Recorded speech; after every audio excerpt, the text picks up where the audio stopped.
we see from the first verse in this book of Acts that Paul, together with other prisoners, were being taken to Rome, and Paul was to be tried. In the midst of their journey, we see they were met with a very great storm. In verse 21 to 22, the Bible records that everyone in the ship had given up hope. Everyone had given up hope. And it was in the midst of this deep despair that Paul, being filled by the power of the Holy Spirit, stood among the people and said, these very strong ones, I urge you to keep up your courage, because not one of you will be lost. Brethren, believers must hope against hope.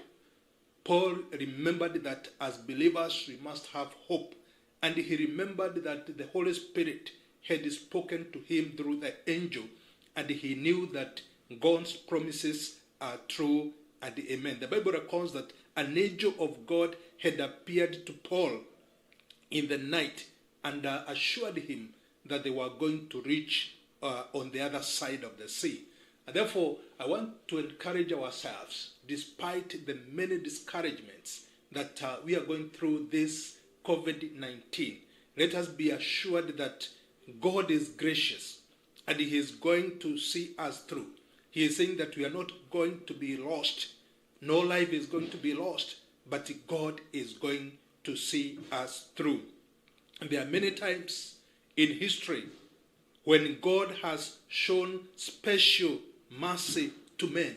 And I know God is going to show special mercy to the world and to all of us, because his nature is love. His nature is merciful. I want to say this, brethren, that in the midst of this severe storm that we are going through, and even as we travel through this journey of COVID-19, let us focus on God. Let us be sensitive to the voice of God. And the voice of God is telling us to remain steadfast and focused.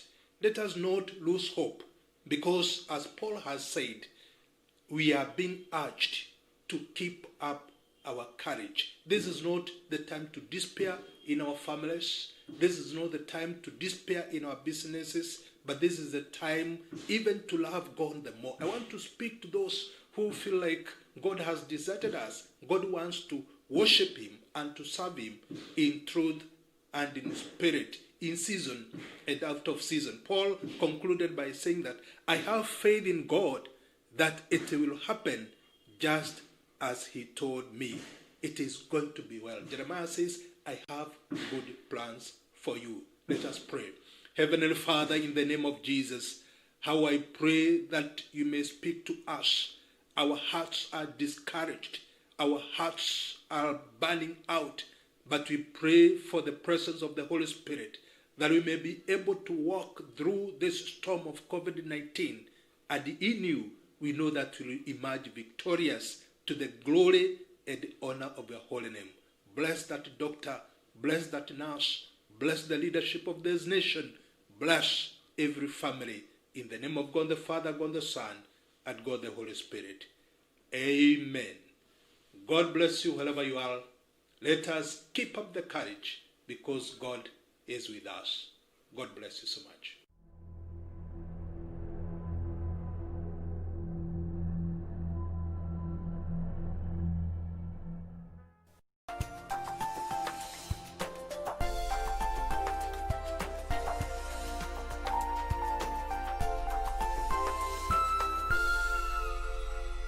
On the next episode of Ashoka. Who would dare to steal from the palace? Somebody from inside. Who knows where the jewelry was kept? Even you knew about my jewelry, Queen Noon? What did you say? Just the truth.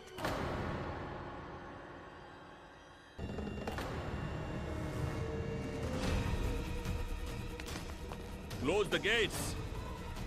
We have an intruder. Close the gates right away! Vasunandan, what if Ashok has been caught?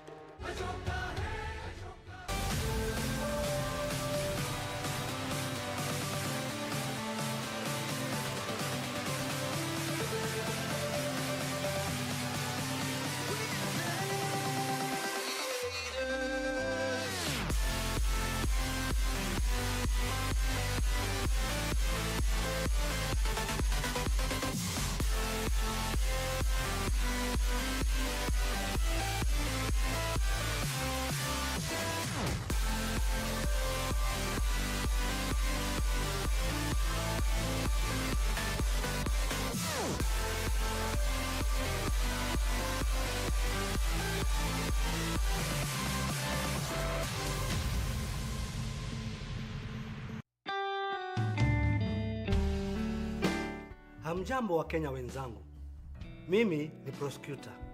Niko hapa kusisitiza maagizo ambayo tunapewa na Wizara ya Afya kuhusu ugonjwa wa coronavirus. Tunaambiwa pahali pana watu wengi lazima tuweke distance, yani kuweka hatua mita 1 kwa mwenzako. Ukienda kwa matatu, weka distance. Ukienda kwa soko ama palipopote mkusanyiko wa watu, ni vizuri uweze kupeana hiyo social distance ili tuweze kumaliza maambukizi. Tukifuata haya masharti ama maagizo ambayo tunapewa na Wizara ya Afya, hakika tutaangamiza coronavirus na hali yetu ya kawaida tutairudia. Asanteni sana.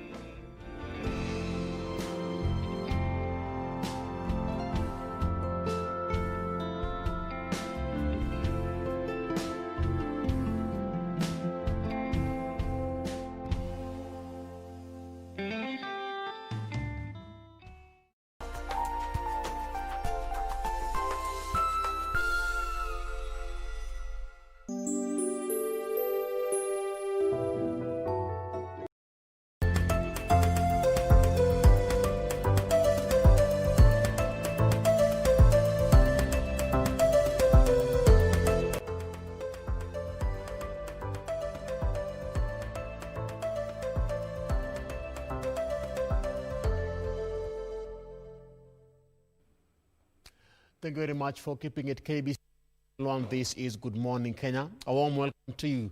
It's always a pleasure having you each and every morning right on Good Morning Kenya. My name is Ram Maguko.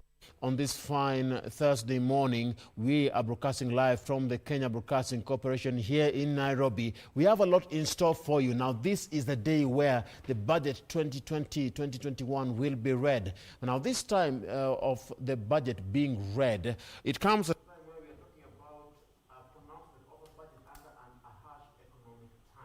the COVID-19 pandemic has swept the whole world globally, affecting every economy and every state.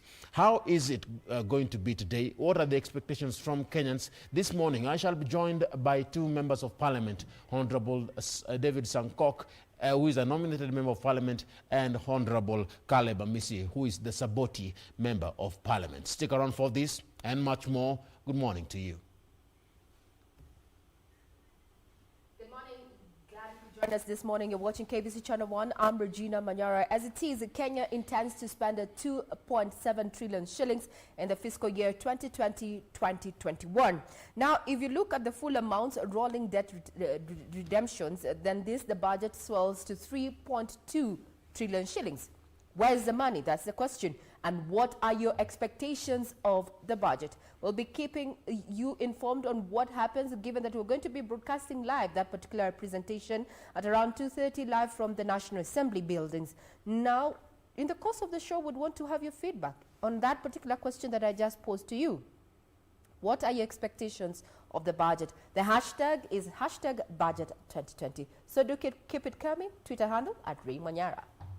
Well, this morning on our roads, our focus will be on Mbagathi Way. This is just to see the progress of that footbridge that was being installed there and to see how it's affecting traffic this early morning. So that will be our focus this morning on our roads. And even as we talk about the budget, this morning I'll be speaking to members of Bunge la Wazalendo, even as we talk about Kenyans' expectation of what they expect, this 2020-2021 budget. That is what they'll be helping us understand what exactly are their expectations and just which sectors and areas will they want to see more money allocated to, and probably why? That is the conversation I'll be having this morning with those members to tell us their 2 cents and what they think about the budget 2020-2021. Many thanks for making time this morning. My name is Doreen Arange.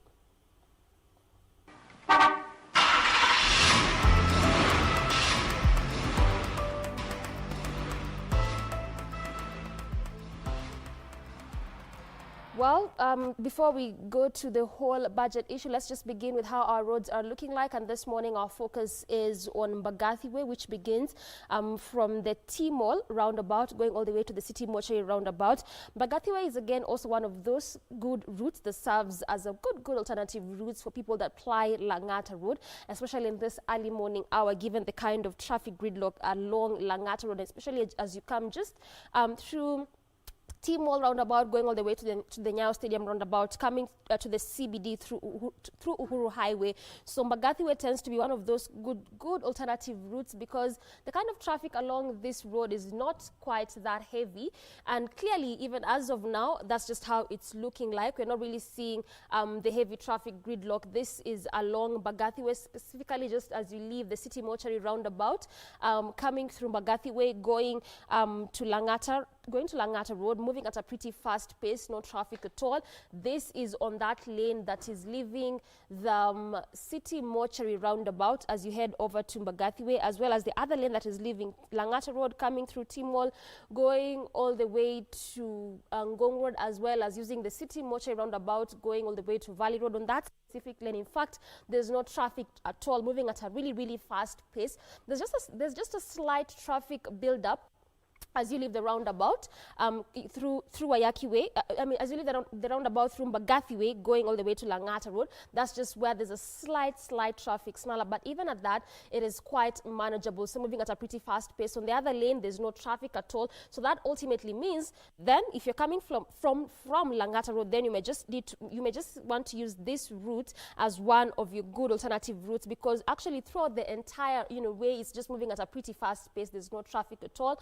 But just next to the around the T-Mall roundabout, again, this is just also where that road ends, because it's really not one of those major roads, but really also in as much as it's that way, it also serves as a good alternative route. And also the number of businesses, in fact the number of large-scale businesses, quite numerous along this way. But as you leave the roundabout also, there's no traffic at all, moving at a really fast pace. It's unlike what you'd expect to see, because oftentimes in this early morning hour, especially around major roundabouts and even just along major ways like this one, Mbagathi, we would normally expect to see heavy traffic build up, and even and as much as it may not be heavy at times, we expect to see at least moving at a pretty slow pace. But as of now, and this is on both lanes, moving really fast, there's no traffic at all. In fact, just also around the T-Mall roundabout, no traffic at all, moving clearly at a really fast pace. But just still sticking with the same road as you branch off to Ole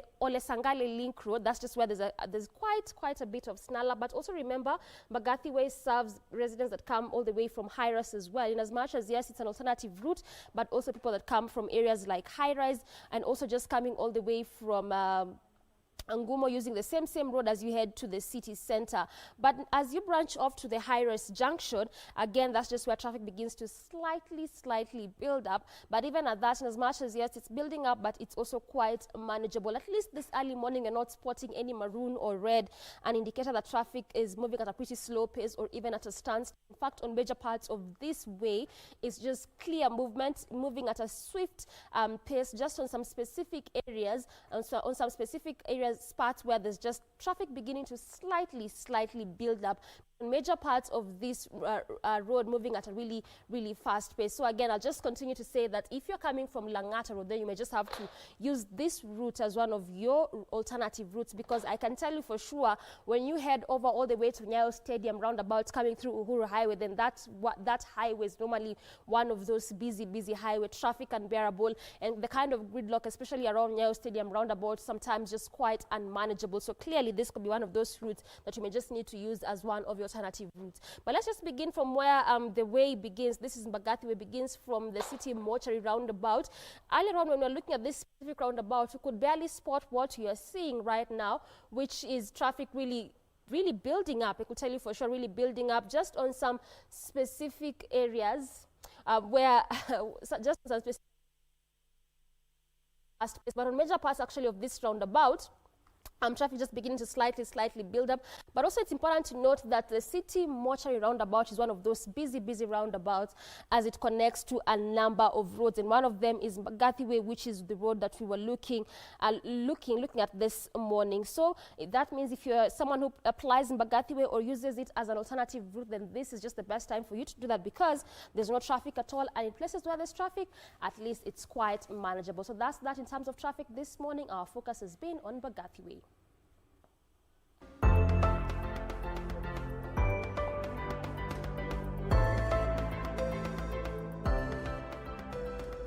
Let's take a look at what is in the headlines in our different dailies: the Standard newspaper, the Daily Nation, the People's Daily, and the Star. On what's happening both locally and internationally, we value your feedback at KBC Channel 1, at Ray Manyara, at Dorina Range, and at Ram Aguko. The hashtag is Good Morning Kenya, hashtag Budget 2020. And speaking of which, that is on the front page of the Standard. What's in the budget briefcase? That is a question. Coronavirus, lost jobs, empty coffers, shrinking revenues, huge debts, funding gaps, all combined to give Treasury CS Ukuri Yatani a headache as he reads his first budget today. The question is, what is in the budget? It is a nightmare indeed. But now to open the page in regards to this story, remember it is dispensed of in so many pages in the newspaper. Page 2, 3, 4, 5, 36 and 37. Very deep, comprehensive coverage on that story. To open the second page, inside the attorney's empty briefcase, more costly loans to fill budget gaps. That is on that. Government expected to borrow more to fund operations and repay its debts, exposing Kenya to even more expensive loans. If there is any person having sleepless nights in this country, Ukuri Yatani is one of them. Well, with a hurting economy worsened by the coronavirus pandemic, Yatani finds himself between a rock and a hard place on where to raise the 823 billion shilling budget deficit.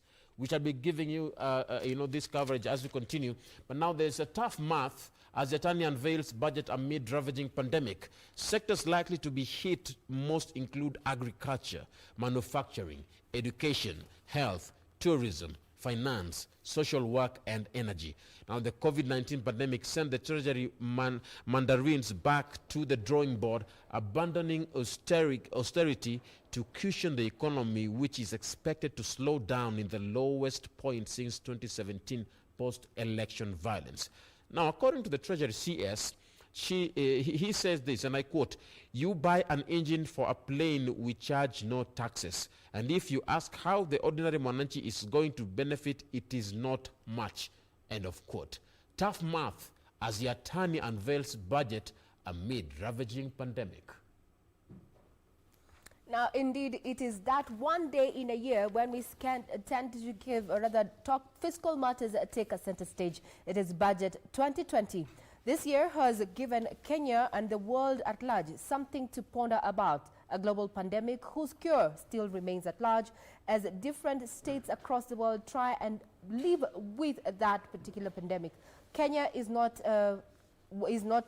stand out in that. We are also making our own directives and measures to ensure that the COVID pandemic does not spread and continue hurting our economy.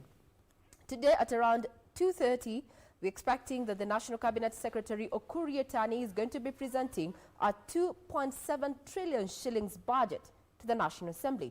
Who are going to be the winners? Who are going to be the losers? Now, captured on the Daily Nation this morning is that we still have politics in as far as the budget is concerned. How budget cuts rooted down to size. With allocations slashed by nearly half, the Deputy President will have to reduce his travel and serve less tea to the delegations he hosts at his residence. Now there is an overall just breakdown as to how Ruto's budget has been reduced by at least 40% from the current budget that the office of the Deputy President had in the financial year 2020-2019. that culminates today, ushering a new dispensation as far as fiscal planning is concerned with the budget 2020-2021. Still keeping up with the budget, there's that question about Yetani to engage in delicate balancing as he presents the budget estimates. Now, Kenyans are looking up to him to provide relief in an economy ravaged by pandemic and floods.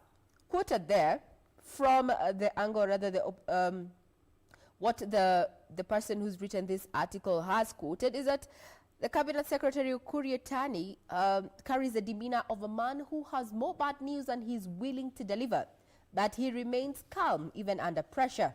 The economist prefers to ask and answer his own questions in interviews.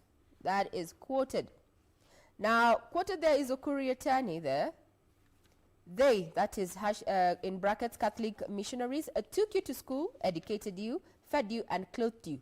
You could stay at school for 1 to 3 years without seeing your parents. That is what Ukur Yetani has been quoted there, just totally unrelated with the issues of the budget. But I just thought you should know what he has to say about, his education and such. Now, in brief, Parliament and other experts have described the budget as too far from the realities on ground. Among the key items in the 2.7 trillion budget is a debt repayment bill of 905 billion. This is against an expected tax collection of 1.6 trillion shillings only. Over the years, the Kenya Revenue Authority has been missing its targets. So this might be one of the reasons why the experts have given that particular overview. Reporter O'Brien Kimani compiled a report to just look at the intricate details, or rather the balancing act that the CS has to come to terms to or get to in as far as the fiscal year 2020-2021 is concerned. How about we look at the economy from a macroeconomic point of view?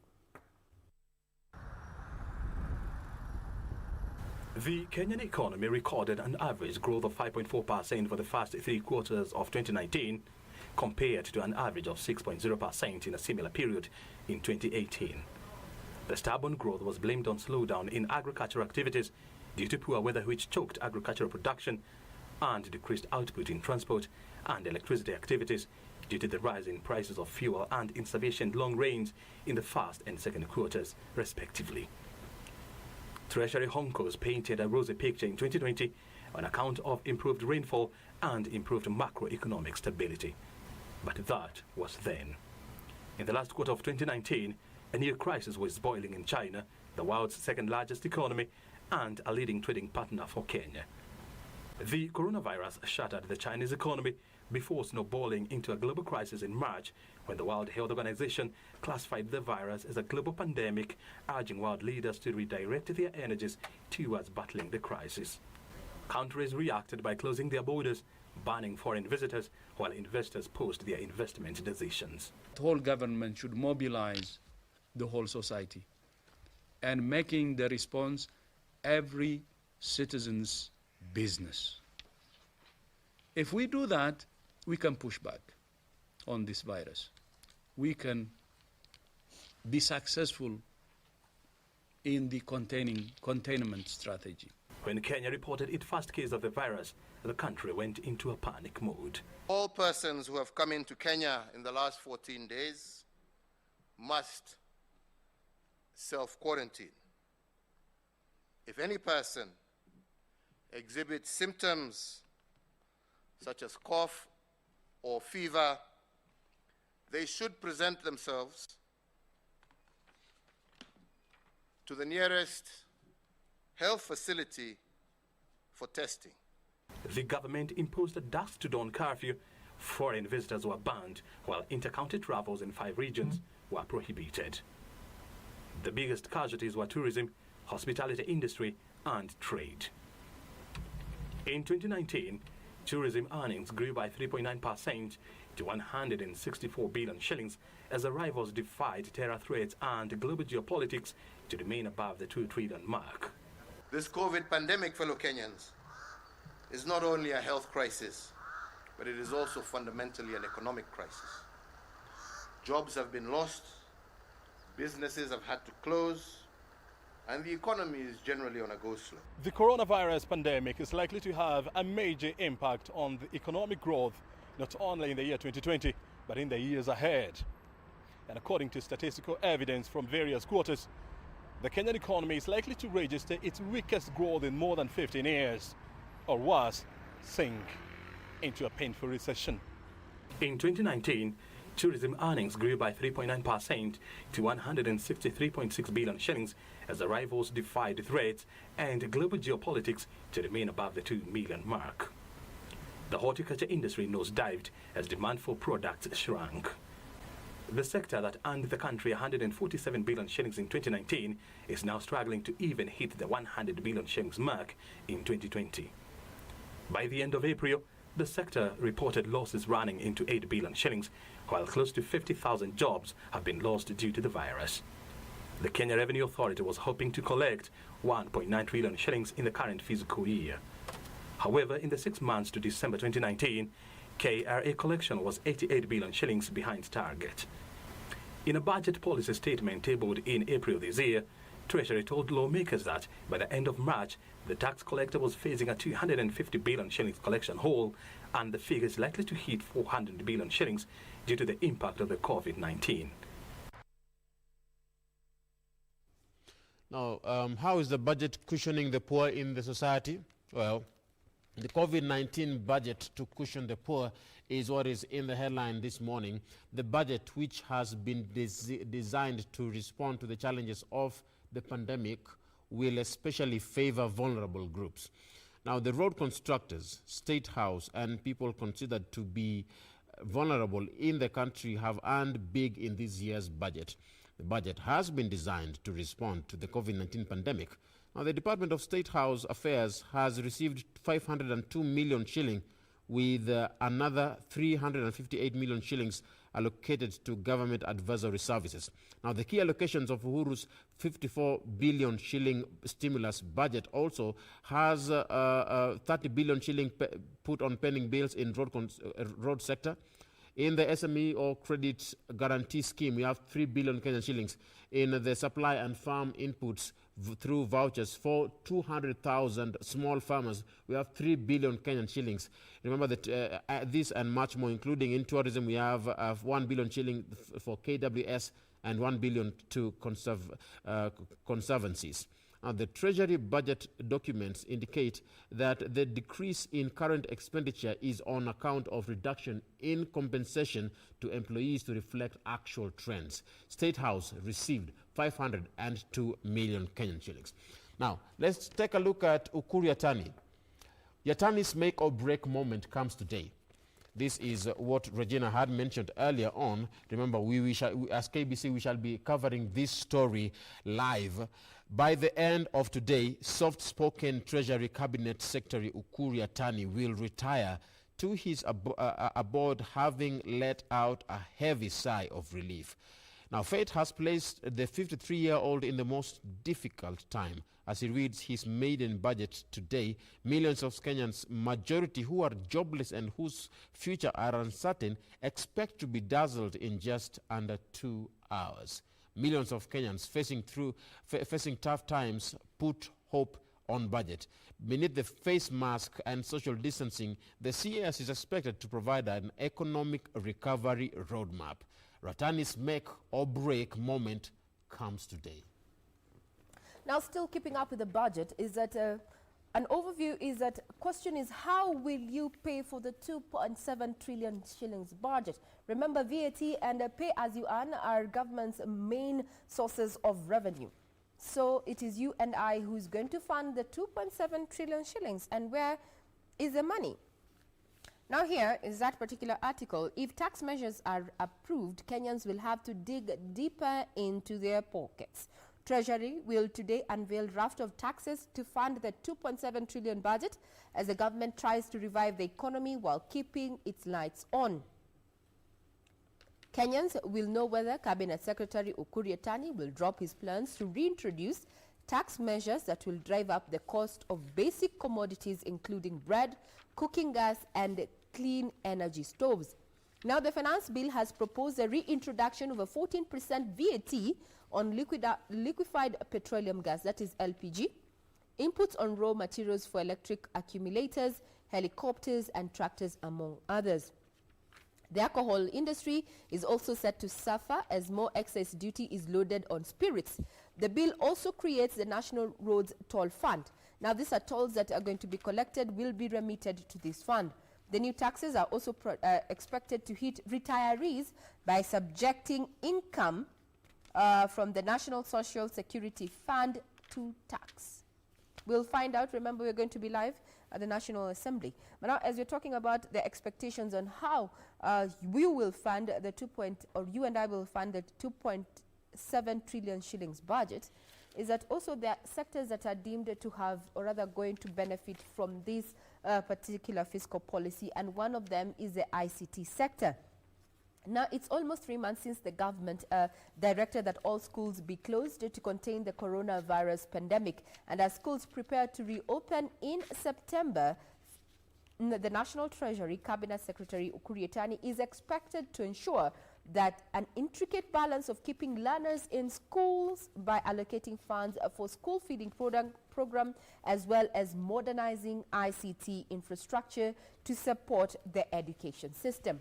Our reporter Alona Oko looked at the expectations of the ICT sector ahead of the budget presentation this afternoon.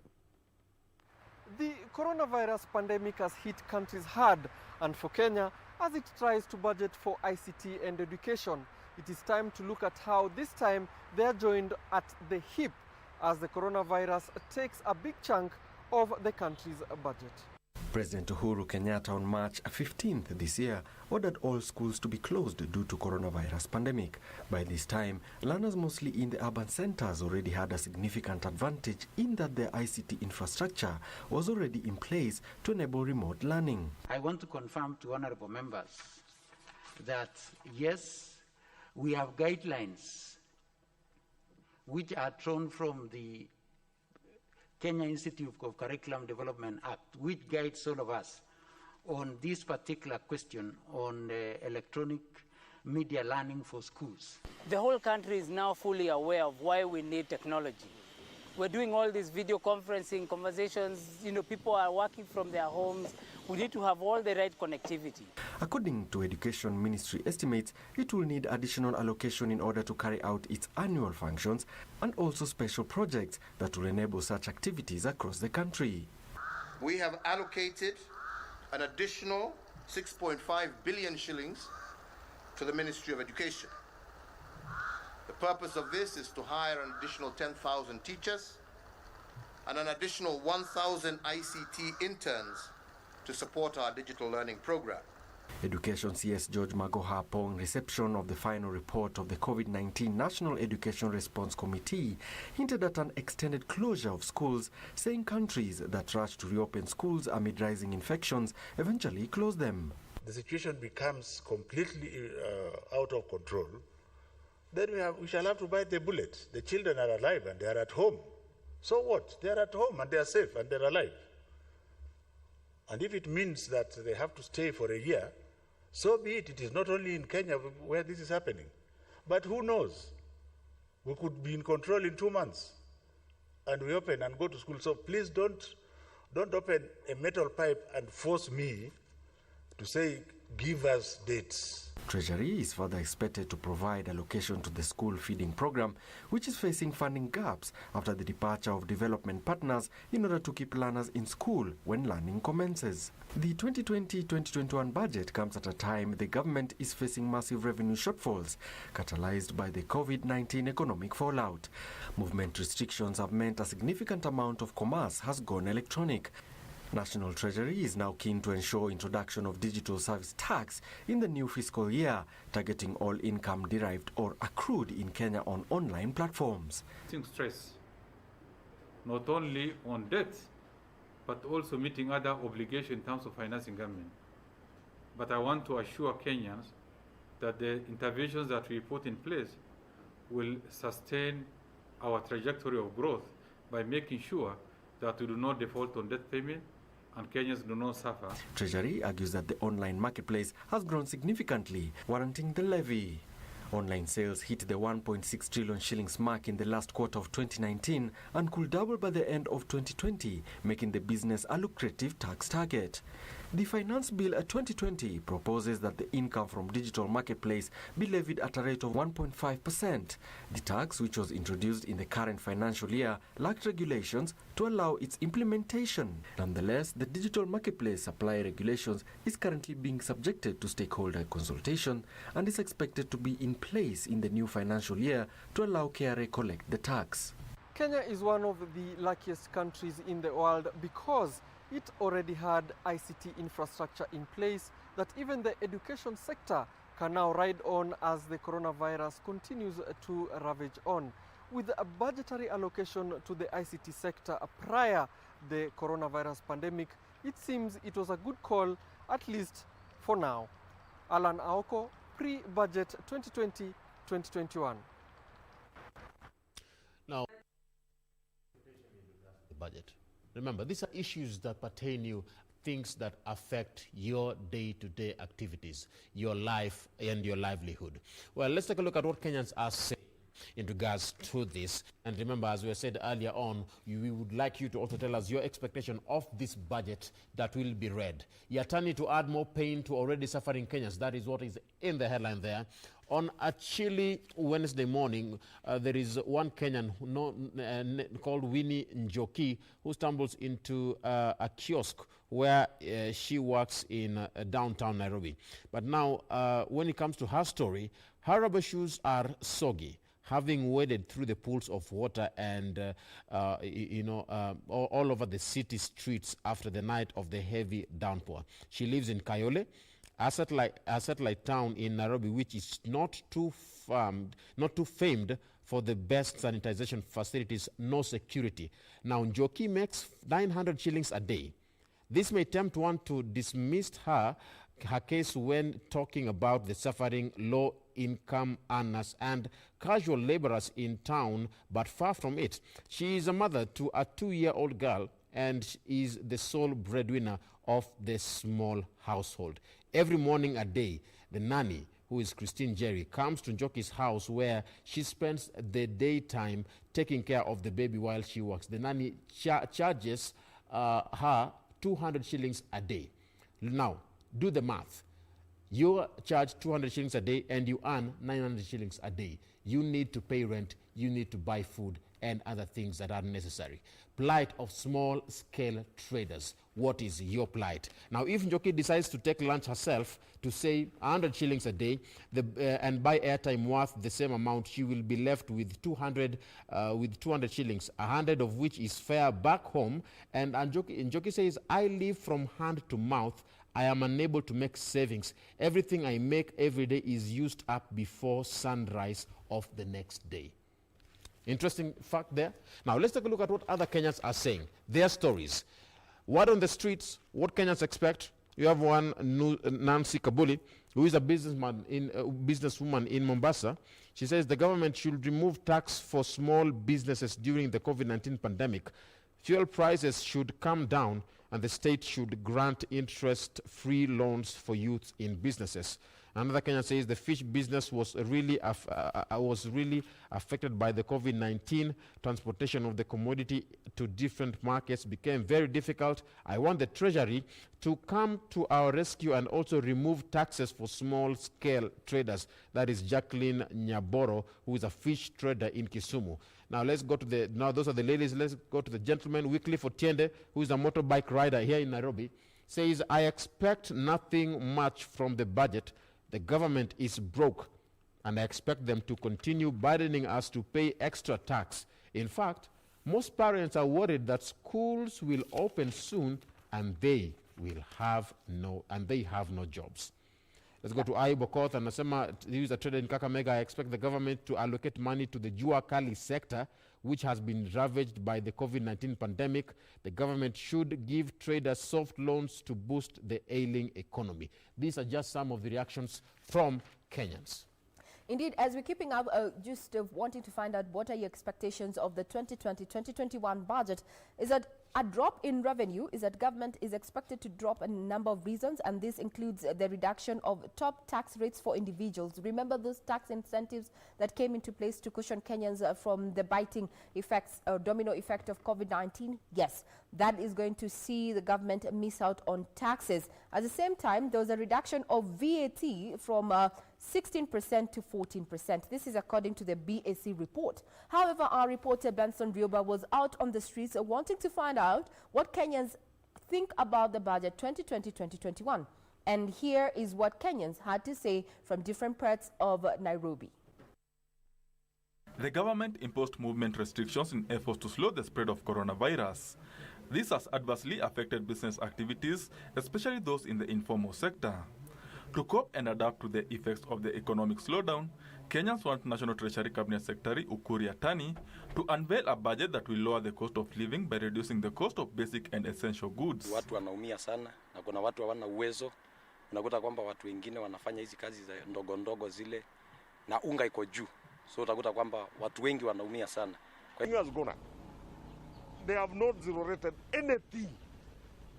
Things they are just as normal as they have been. In fact, they are worse. Athirika kabisa. Ile tunaomba nchi yetu tunaomba kiongozi wetu aweze kushukisha vitu bei kama gas, mafuta ya taa. Wakulima wa chini wanatumia mafuta ya taa. Tunaomba ishukishwe bei. Taxes and levies, especially for small businesses and investment adversely affected by coronavirus, is another concern that Kenyans want looked into. Iangalie hospitality industry. A lot of compensation needs to be done na hii budget yenye inakuja at least to revamp that particular sector kwa sababu it's a very big income earner for this republic. Pia wale watu wa chini ambao wameathirika na biashara kidogo kama bodaboda ambao wamerent na wale wa mama wa mboga na matunda kidogo ambayo sasa hizi hawafanyi kazi. Watu wa biashara ndogo ambao walifunga wakati kuliweka lockdown. Kama serikali inaweza tafuta njia nyingine ya kuwapatia compensation, kuwatafutia fedha ili waweze kurudisha biashara zao, kwa sababu hatujui hii maradhi ya coronavirus itachukua muda gani. Tarajia hata kwa hii budget kuna pesa fulani imewekwa kando ya kuajiri vijana. Vijana watoke mtaani waache kutumia madrugs na wapate employment. Others are calling on Yatani to unveil a budget that will not require Kenyans to borrow more, noting that the country needs to live within her means. We are unable to sustain even the economy of our country. So at least the president should do something, plus the PS for treasury, so that at least Kenyan can be at least of somehow good. The budget will be unveiled on Thursday afternoon. Benson Rioba reporting for Channel 1 Business. Now let's now shift gears into other matters where we have Kenyans to know back to normal plans next week. Now, there was a meeting that took place yesterday. Now, the meeting between the President, Uhuru Kenyatta, and governors yesterday resolved to release details on how to reopen the economy. Picture there, you have a photo of the President who has a word with his deputy during the third extraordinary session of the National and County Governments Coordination Summit of the Coronavirus Pandemic at State House, Nairobi, yesterday. President Uhuru Kenyatta and governors have agreed to gradually reopen the economy to enable Kenyans to get back to their normal lives. But the final details of the plan will be known on Wednesday next week when the two levels of government meet again. The new academic calendar for schools and others will also be issued. Now, last week, the president called for the meeting to put in place a common strategy on combating the COVID-19 pandemic after experts warned that the country was not ready to relax some of the measures it had put in place to fight the COVID-19. Kenyans to know back to normal plans next week. Indeed, we're still keeping up with matters of politics and related to what is happening, especially in the COVID situation that we find ourselves in. Now, President Uhuru Kenyatta there says that governors have agreed on a phased reopening of the economy. Now, the two levels of government are to meet again on June 17th to review the COVID-19 restrictions. Now is that counties have agreed that they will on a case-to-case basis assess the probability of utilizing home-based and other community-based care for securing isolation and treatment per the guidelines issued by the Ministry of Health. Now this is, comes at a time when Kenyans have really been expectant, of just reopening back of the economy. Some arguing that, and we saw a report that we had yesterday, some members in Waitethia area have started to sell their household goods just to get by during these COVID uncertain times. Our reporter Ben Joy put that matter into perspective and filed the following report. The third extraordinary session of the National and County Governments Coordinating Summit between the national government and county governments resolved to work together towards cushioning Kenyans from the economic shocks occasioned by the COVID-19 disease through various economic stimulus programs. Interior Cabinet Secretary Dr. Fred Matiang'i, who chairs the National Development Implementation and Communication Cabinet Committee, pledged additional support to border town counties to fortify their response to the pandemic and avert cross-border transmission of the virus. This is a challenge that calls our county government to be a heartbeat away from our sick ones, with the national government giving you all the support that we can. If the moment has brought us this pandemic, so that we can embed health provisioning in the counties as envisioned in our constitution. County governments have put in place restriction guidelines of social distancing, including the social gatherings at markets, hotels, churches. A total of 6.2 billion of county budget counties have been reallocated towards COVID-19 response. Upon conclusion of consultations in the education sector on reopening of learning institutions, it was agreed a review of the academic calendar for the year 2020 shall be undertaken in consultation with the Council of Governors and all stakeholders in the education sector. County governments will facilitate 100% contact tracing by tracking confirmed cases of COVID-19 through logistical and operational support teams in sub-counties. I believe that this extraordinary summit congregates to ponder and to sanction the development of time-bound protocols for the progressive reopening of our economy.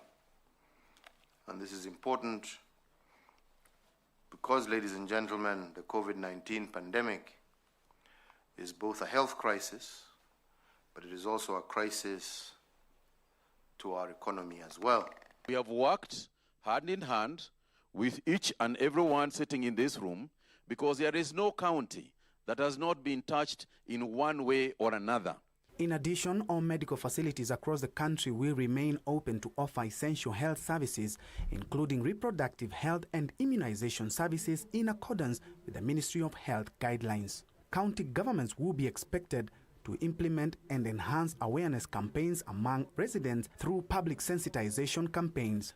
We have given ourselves 30 days additional, and we have done this in order to ensure that our citizens remain safe. But I do believe that within that 30 days, each and every one of us must do that which is necessary to ensure that even as we open up in a manner that is safe, that protects our citizens, especially the elderly and those who have other ailments and ills. The summit shall reconvene on Wednesday, the 17th June 2020, to consider the guidelines for gradual reopening of the economy and easing of containment measures to guide the progressive reopening of places of worship. For Channel 1 News, I'm Ben Troinjue.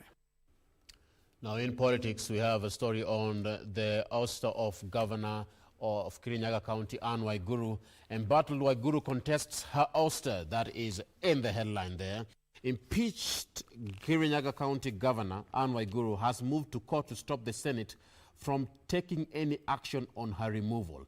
Now, the Governor Anne Waiguru was impeached on Tuesday by Kirinyaga County Assembly over claims of abuse of office and violation and violating the Constitution, but she claims the decision was reached in contempt of a court order stopping the Assembly from debating her ouster.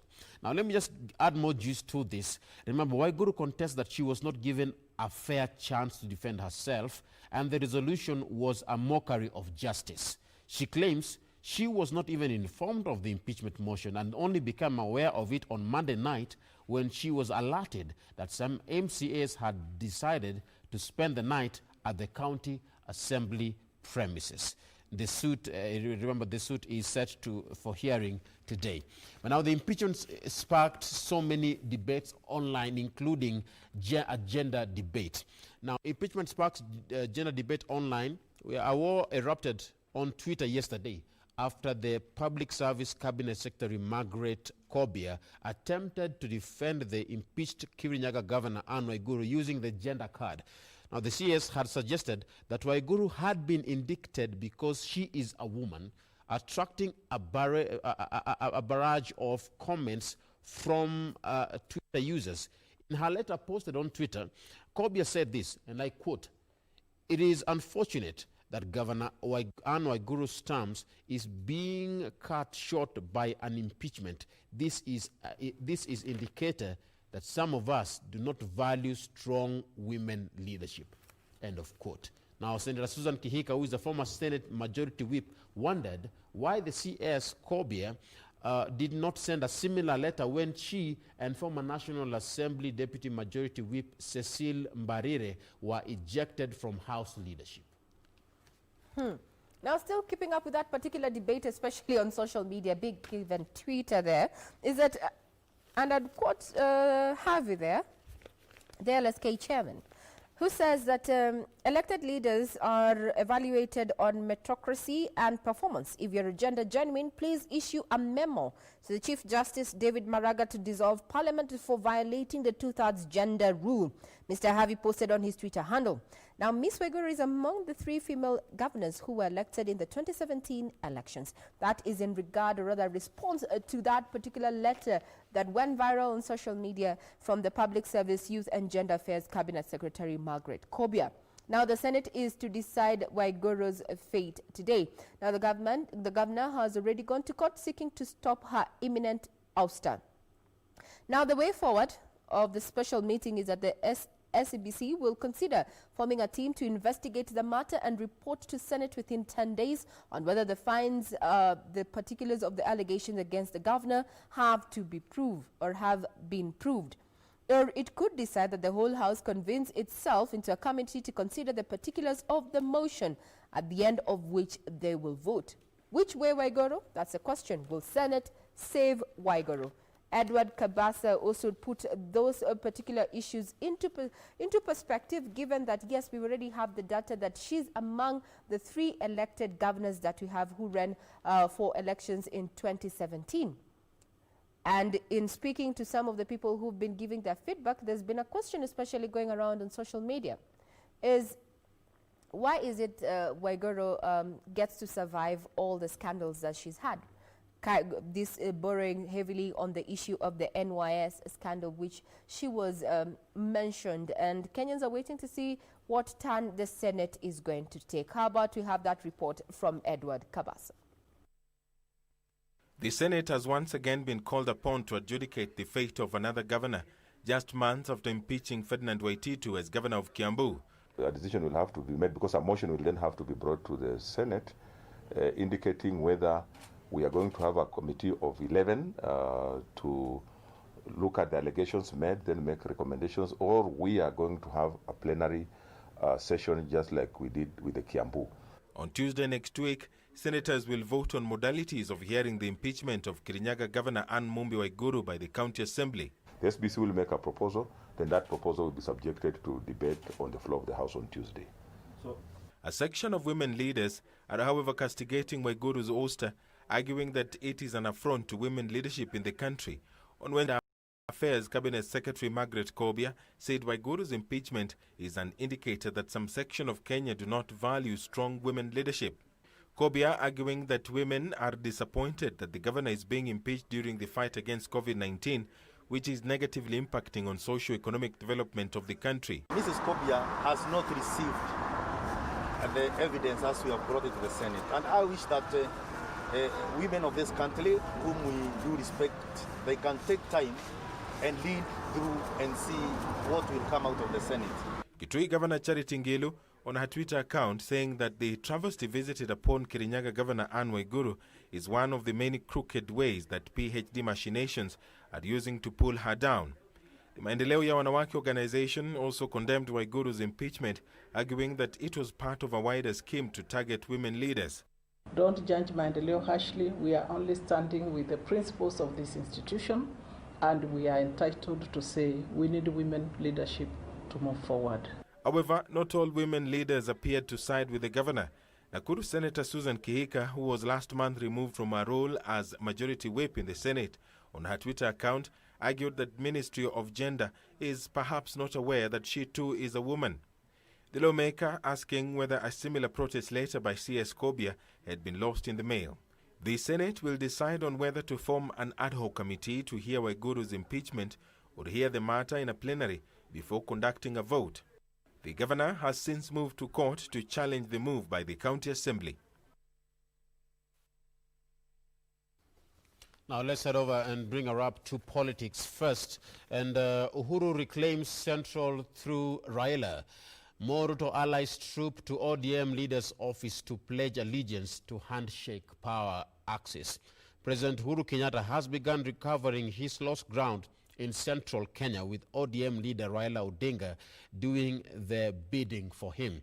With Catherine Waruguru and the Laikipia women representative walking into Raila's Capitol Hill house on Tuesday, it seems she was opening the door for other members of Deputy President William Ruto's Tangatanga Brigade in Central Province. Pictured there, we have a picture of ODM party leader Raila Odinga in the center when he hosted Laikipia North Member of Parliament Sarah Korere on the right and Narok Senator Ledama Olekina at his Nairobi office yesterday. And, in Kiambu, the president can count on most members of parliament, save for Kimani Chungwa Nkikuyu, Moses Kuria of Gatundu North, and Gabriel Kago of Githunguri, and Ruirus Simon Kingara. In Nyeri, he has Ngunjiri Wambugu for Nyeri Town and Kanini Kega for Kieni. Different aspects or different regions in Central being put on the light. DP allies maintain their camp remains steadfast despite the deflections. Now, still on politics, changes here to stay. That is according to the Secretary General for Jubilee, Raphael Tuju. He says changes here to stay. Tuju tells city MCAs. The Secretary General says anyone opposed to changes will face disciplinary action. Jubilee Party has stood its ground on recent leadership changes made to its wing of City Assembly that saw reinstatement of Abdi Guyo and as the majority leader. Protracted leadership wrangles have been rocking the City Assembly, the county of Nairobi.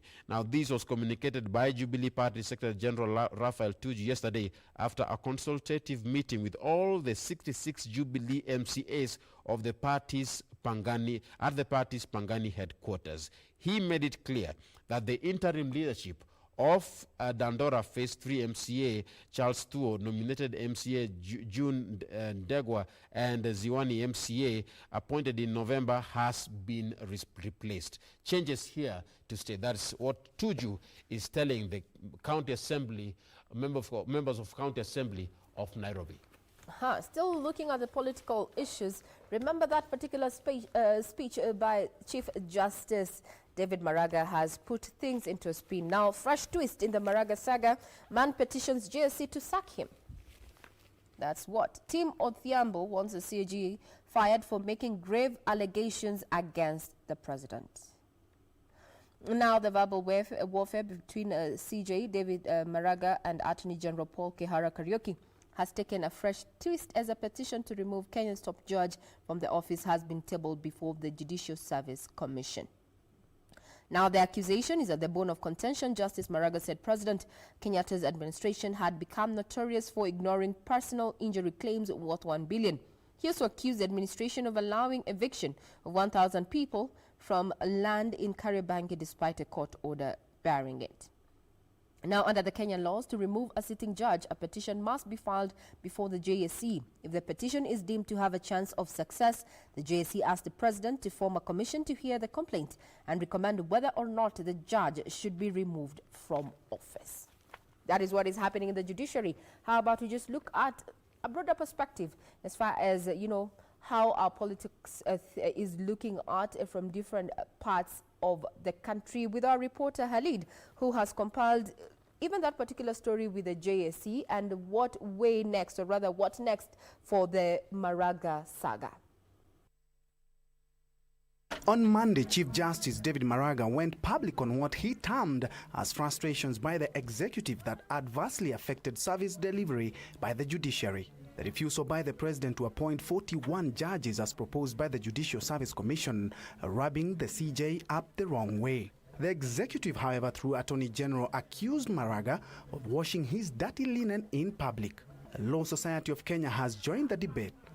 Rift Valley Society's president, Ochang Ajigo, said the executive is not working in line with the constitution, adding that the blatant disregard of the law will lead to anarchy. If the government itself does not obey the laws, does not obey the court orders, Mwananchi himself will realize that there is no use for courts, and the processes that will take place will lead us to total chaos that we will not be able to live as a nation. Elsewhere, the installation of Deputy President William Ruto by Nandi elders as the Kalenjin spokesman and kingpin has continued to elicit sharp reactions among the political divide in the region. Tiati MP William Kamket said the cultural event was an act of political cowardice. I was very amused at how a person who has been saying that he is a church person now is the one going to Muganga. Now, so who is the Muganga now? Mambo ilifanyika huko Nandi, we welcome. The prophecy of the Talai is welcoming, and it is telling us that we are going a better place. And William Ruto is the future coming leader.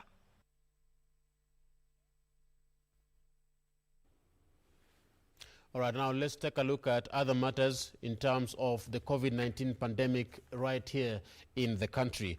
Now, how nurses, doctors, and lab technicians got the virus, that is in the headline there. With 926 health workers tested, Mombasa has the highest number of frontline medical workers who have contracted the COVID-19. On May 19th, the COVID-19 diagnostic laboratory at the Coast General Teaching and Referral Hospital was closed for a week after 2 technicians tested positive for the COVID-19. Picture there, we have a photo of a medical officer who takes samples from a Mombasa resident at the Kenya Coast National Polytechnic last month. According to Hazel Koitaba, who is the Mombasa Health CEC, he says that we have tested 926 health workers, out of which 29 have turned positive. Most of these have been nurses who are the first point of call. Authorities insist staff did not contract disease in medical facilities or out of breach of safety regulation. Now, still on COVID, let's head over and find out what Kemri is saying. Now, Kemri, to find out when COVID-19 first got here. That is a research. There are claims disease was already spreading in China months before it was first reported in December 2019. But now studies by Kenya scientists on COVID-19 will reveal exactly when the virus got into the country, as claims emerge that the disease was spreading in China months before it was first reported in December 31st, 2019. Kemri, to find out when COVID-19 first got here. Now, still keeping up on matters COVID-19, is that the CAS yesterday launched a protocol for home-based care. There is a picture, Rashid Aman there says available data shows that 78% of those infected persons admitted to our hospitals are either asymptomatic or mildly symptomatic. Now, the implementation of the guidelines shall be under the supervision of medical and public health officials. Those who cannot afford to be isolated in their houses because of space will be placed in a facility within the community that meets the recommendations for providing such care. Quoted there is a CAS now. Coming over to also still keeping up with matters COVID is that yesterday we received confirmation of the demise of Nkuru Ntsitsa at the age of 55. And it has been confirmed. We have a very daring headline there on the Star this morning, and maybe I can just share. Yes, Nkuru Ntsitsa, 55, died of COVID-19. Now, Burundi officials desperately tried to fly the president to Nairobi for treatment. Let's find out more. Is that gives a brief history of Nkuru Ntsitsa from the day he was born to the day he was actually, he took up office. He was born in 1964, graduated from the University of Burundi in 1990, joined a rebel group, CNDD and FDD, in 1995. 1998, was sentenced to death over rebel activities. 2001, assumed chairmanship of the CNDD-FDD faction. 2003, signed a peace pact with President Nadizie. 2004, he joined the cabinet as good governance minister. 2005, he converted the rebel group into a political party. August 2005, was sworn in as the president. May 2008, brokered peace with the National Liberation Forces. 2006, ushered Burundi into the East African Community. June 2010, re-elected president. July 2015, re-elected president for the third term.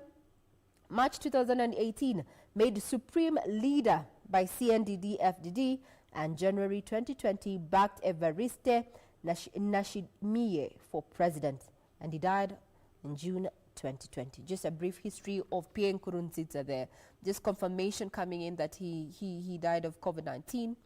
And his wife was also released. There's so much that is happening around Burundi, and we continue praying for that country as we also continue working on our end of things, especially those who have been affected and infected with this pandemic, or rather this virus. Now, Burundi's economy is marred in poverty and cut off by international donors after the United Nations documented a widespread rape, torture, and murder of political opponents by the ruling party activists. This is a story, the lives and times of Pierre Nkuru Ntsitsa. I'm sure you can find them in our website, that is www.kbc.co. Just getting up what is happening within. They had already held their elections. They've already sworn in the new president. They're now mourning their current former president, or rather late president, that is Pierre Nkuru Ntsitsa. So we'll be looking at that East African community country in our regional matters in as far as news is concerned. Over to you, Ram, as you come to a close. Yes, now let's come to a close with the counties. Let's take a look at what's happening in different parts of the country here in Kenya. And let's start with Homa Bay County. Homa Bay County, we have a stolen digital learning gadgets found. Police have recovered 8 digital learning gadgets and textbooks stolen from Nyaginda Primary School in North Kabwoch location on Sunday night. The items were in the head teacher's office, which was broken into. Officers from Kericho Police Station yesterday intercepted the items from a man who was selling them in Kericho town. Let's head over to Naivasha County. Police stopped a burial of a murdered teen. The burial of a teenager allegedly murdered by his parents and sibling last week was stopped at the last minute after police sought more time to conduct further investigations. Now, mourners who had gathered at the family home in Kinungi dispersed after learning that the burial was cancelled. Let's head over quickly to West Pokot County. A minor in hospital after FGM. A 12-year-old girl is admitted to the Kapenguria County Hospital after undergoing female genital mutilation in Tapach. Now, according to the newspaper, 5 pupils, the class 5 pupil is alleged to have been subjected to the cut on June 6th due to peer pressure from her friends. Now, moving on to Nairobi County, the court orders arrest of Defense PS. The High Court in Nairobi has ordered the arrest of Defense Principal Secretary for defying an order to compensate a businessman 17 million Kenyan shillings. Now, the compensation is for a piece of land at Mtongwe that the Kenyan Navy took from the businessman for expansion of its base. And finally, let's touch on Machakos County.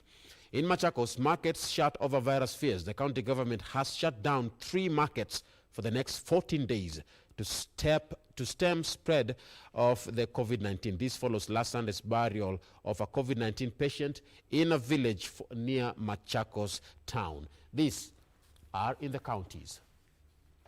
A conclusive report there by my colleague there, Rama Guko, just telling us what is happening across different counties. That we want to remind you that www.kbc.co.ke has more details in regard to those particular issues or other stories that are making headlines in the counties. But now we want to, it's budget day. At around 3 p.m. we have Cabinet Secretary Kuria Tani presenting this particular policy, fiscal policy, that is going to determine, how government runs its own operations, including matters of recurrent expenditure and also development. This morning we are asking you, what are your expectations of the budget 2020-2021? My colleague, Doreen Arange, has sought this morning to just find out your views from the streets of Nairobi. Now, Doreen, I can see you there looking lovely. At least the sun is out, unlike yesterday. So what are Kenyans saying on ground in regard to budget 2020-2021? Well, exactly, Ray, and the budget 2020-2021 is expected to be read this afternoon by the CS Treasury Ukuria Tan. Part of the key areas that are supposed to be taking priority include matters like youth empowerment, creation of employment, affordable housing, among key other areas. But the question always on Kenyans' mouths is that even as these monies are channeled to different sectors, how appropriately will they be utilized? This morning, we seek to just get Kenyans' views concerning their budget. What exactly are their expectations? What are the areas they expect to be addressed? And which sectors do they want the government to channel more monies? So I'm just joined by a couple of Kenyans, and I want them to talk to us about their expectation concerning the budget 2020-2021. Good morning. Morning, too. How are you doing this morning? I'm doing... I'll hold it for you. You're live on KBC. Yeah. Tell us your name and what you expect for the budget this afternoon. My name is Ezron Maina. Vile napenda Uhuru angalie mambo ya unga sana. Tumetesekea huku Nairobi sana. Angalia mambo ya unga na mambo gani ingine? Na mambo huku tumetesekea sana. Kwa hivyo angalia mambo ya unga. Unga sana.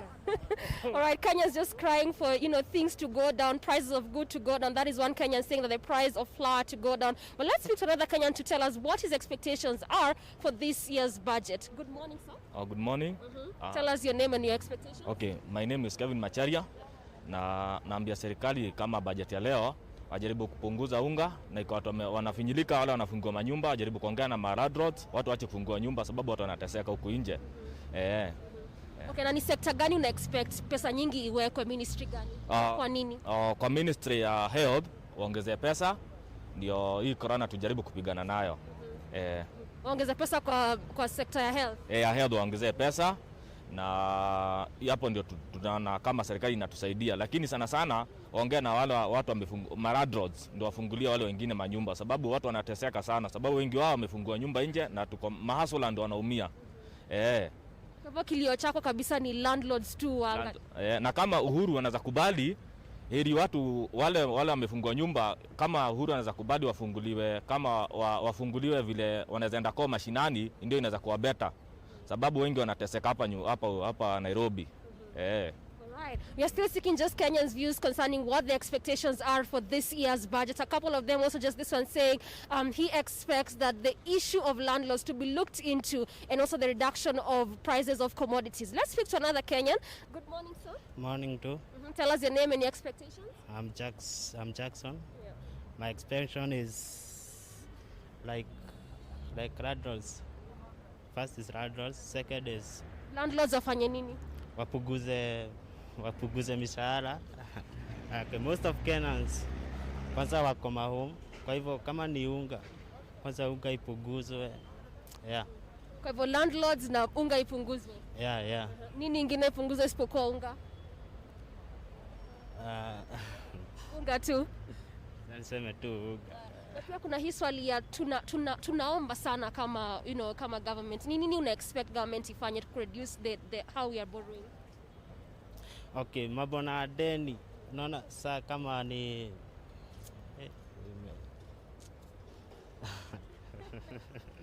All right, just a couple of Kenyans views saying that they really expect the prices of commodities to go down. In fact, that has been just the cry of the Kenyans that I've been speaking to. But I'm still sampling the views of the Kenyans that we have this early morning around Nairobi to tell us what exactly or what more they expect to be addressed this afternoon. Habari yako? Mzuri sana. Jina lako na unatarajia nini? Naitwa David Kahiga. Ile manatarajia mazuri, nafikiria kwanza unga watapunguza na fikiri pesa watatoa, ndio maradhi tunajua wanatusumbua sana huko nyumbani.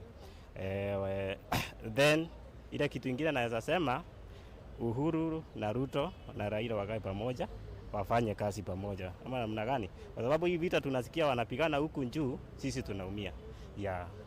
Na ni ministry gani unataka ipatiwe pesa nyingi na kwa nini? Sasa hii ya health ndio mzuri.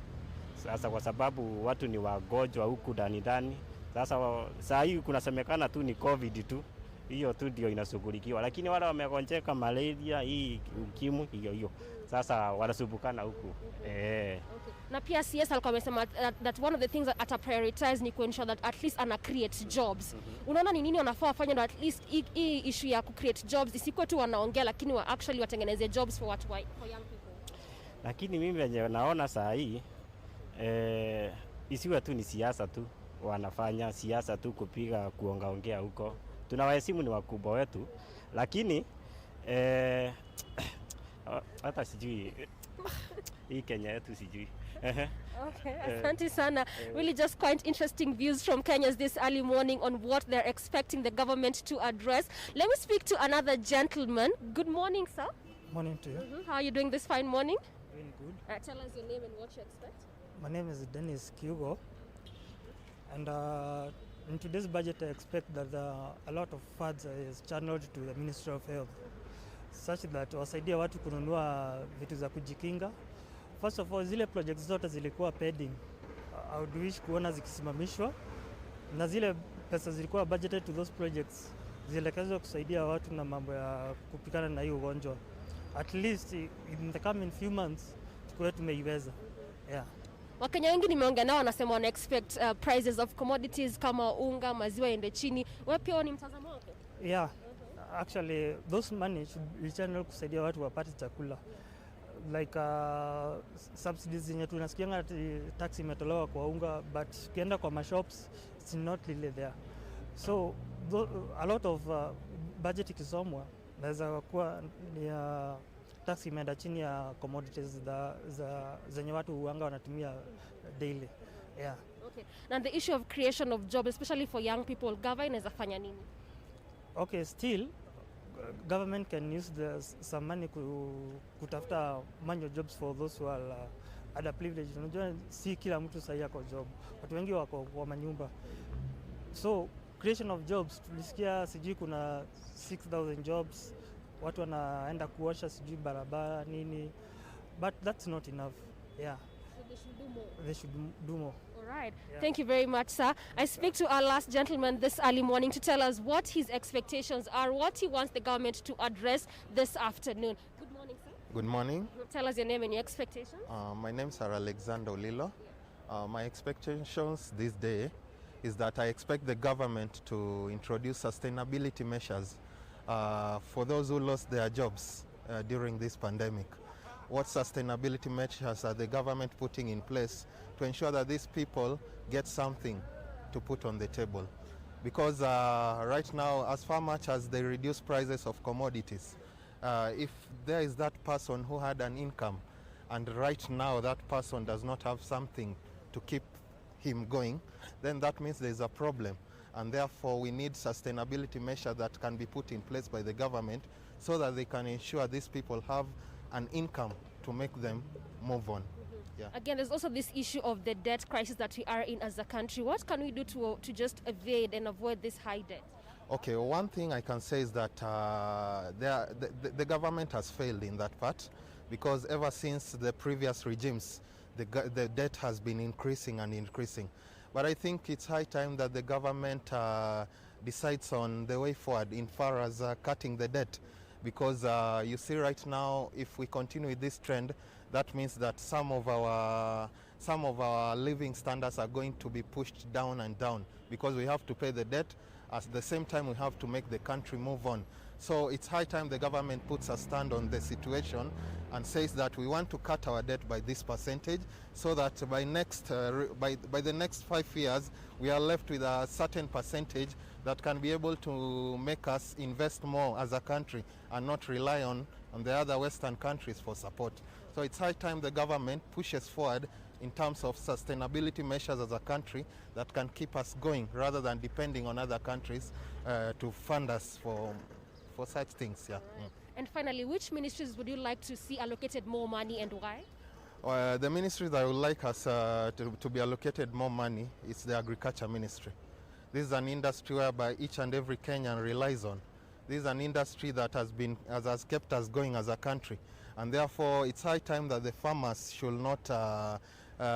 We've had so many issues of farmers delayed payments, farmers not getting what they expect. It's high time the government smoothens the ground for the farmers and creates a formidable ground whereby the farmers can be able to have an environment where they can operate freely. Yeah. Right, thank you very much, San. It's just interesting to hear Kenyans' views this early morning on what they'd expect the CS Treasury Ukur Yatan to address, even as he presents the budget 2020-2021. A couple of views coming from Kenyans is that they expect more money to be allocated in the health sector, as well as the agriculture sector. Also, one thing that also came out from Kenyans is in their plea is that they really want the prices of commodities, basic commodities such as food, to just go down, because as it is, due to this COVID-19 pandemic, it's becoming difficult for Kenyans to even sustain themselves, and also just wanting the issue of landlords and rents to be addressed. But remember that we'll continue to keep tabs for you just here, looking out for what Kenyans are expecting, what they want to be addressed, and probably why they think these issues why they think that they want these issues to be addressed this afternoon, even as we await the budget to be presented by the CS Treasury. Well, thank you very much, Doreen Arange. Keep us posted on what Kenyans are saying on ground in regard to budget 2020-2021. It's a 2.7 trillion shillings budget that government intends to, just have for that particular fiscal year. What are your expectations? That's our question this morning. And we're glad that we're having a report on ground to bring us that information. So if you're not on ground with our reporter, Doreen Arange, how about you get tweeting? Our Twitter handle is at KBC Channel 1 TV, at KBC Channel 1 News, and at Ray Manyara. We're sure going to sample your feedback. Now, this morning, the 2.7 trillion shillings budget. The question is, where is the money? To take us through this conversation, I have two gentlemen who happen to be experts in as far as economics, tax is concerned. On my immediate left is Daniel Ndirango, who is the head of programs and the Institute of Public Finance Kenya. Good morning, Ndirango. Good morning. Glad you could make time to be with us. It's a pleasure to be here. We're going to be looking at the macroeconomic issues around, the issue of the global pandemic, and also looking at the issues of economy around, the Kenyan context. Then on the far end, on my far end, courtesy of, social distancing and all that, we're also practicing that in studio. I have a senior lawyer at Rodall and Partner, that is Ken Washira, an economist and a lawyer. Good morning once again. Thanks. Glad you could make time. Thank you. So before we just had a review from what Kenyans are saying on ground, and some of the things, just to recap what our reporter there has found out from the streets this morning. Kenyans expect that come 3 p.m. We have the Ukur Yatan, the cabinet secretary there, focus on the health sector in terms of its allocations. It's a devolved issue right now. It's a devolved unit. We have them saying that there is need for support in the agriculture sector. Commodity prices need to come down because of inflation. That's what they're saying. A majority of them also say that rent issues need to be addressed, especially now during COVID-19, and the issue of unemployment. Those are the key issues that have come up from this first sample here. So this morning, I'll start off with you, Ndirango. If you were in Ukur Yatani's shoes right now, for a moment, which areas would you prioritize?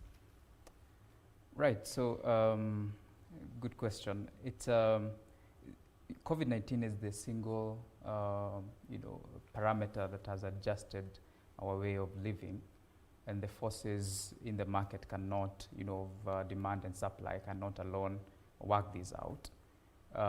So focusing on parameters that lead to economic recovery, such as investment in social safety nets, as well as food security. Because as much as we are all aware, we went through a crisis. There was locust invasion, there were floods. So there's an impending food crisis, and currently things are bad and probably get worse before they get better. But generally, investing in areas such as the social investments like security and access to health, ensuring that people as they go through the pandemic, at least their health is guaranteed, and at least their food is also guaranteed as well.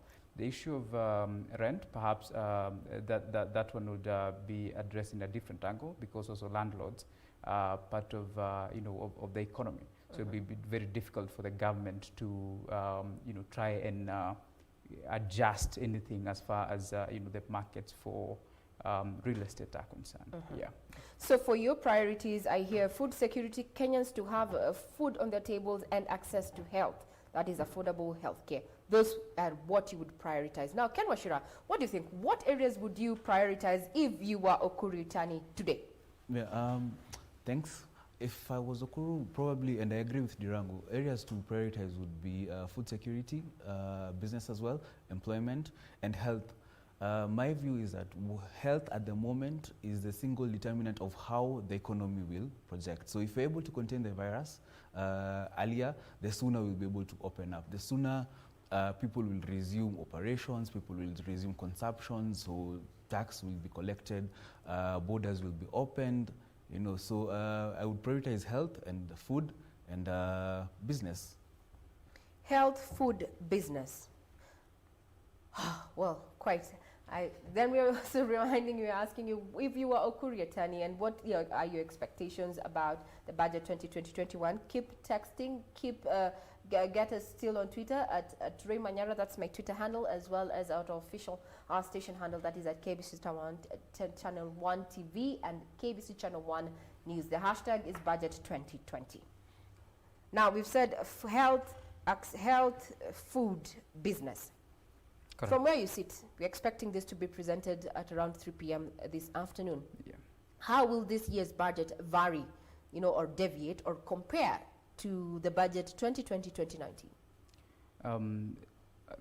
Quite significantly, because as of, let me give some background. As of 31st of March, the national, the KRA had collected 1.2 trillion in own source of revenue.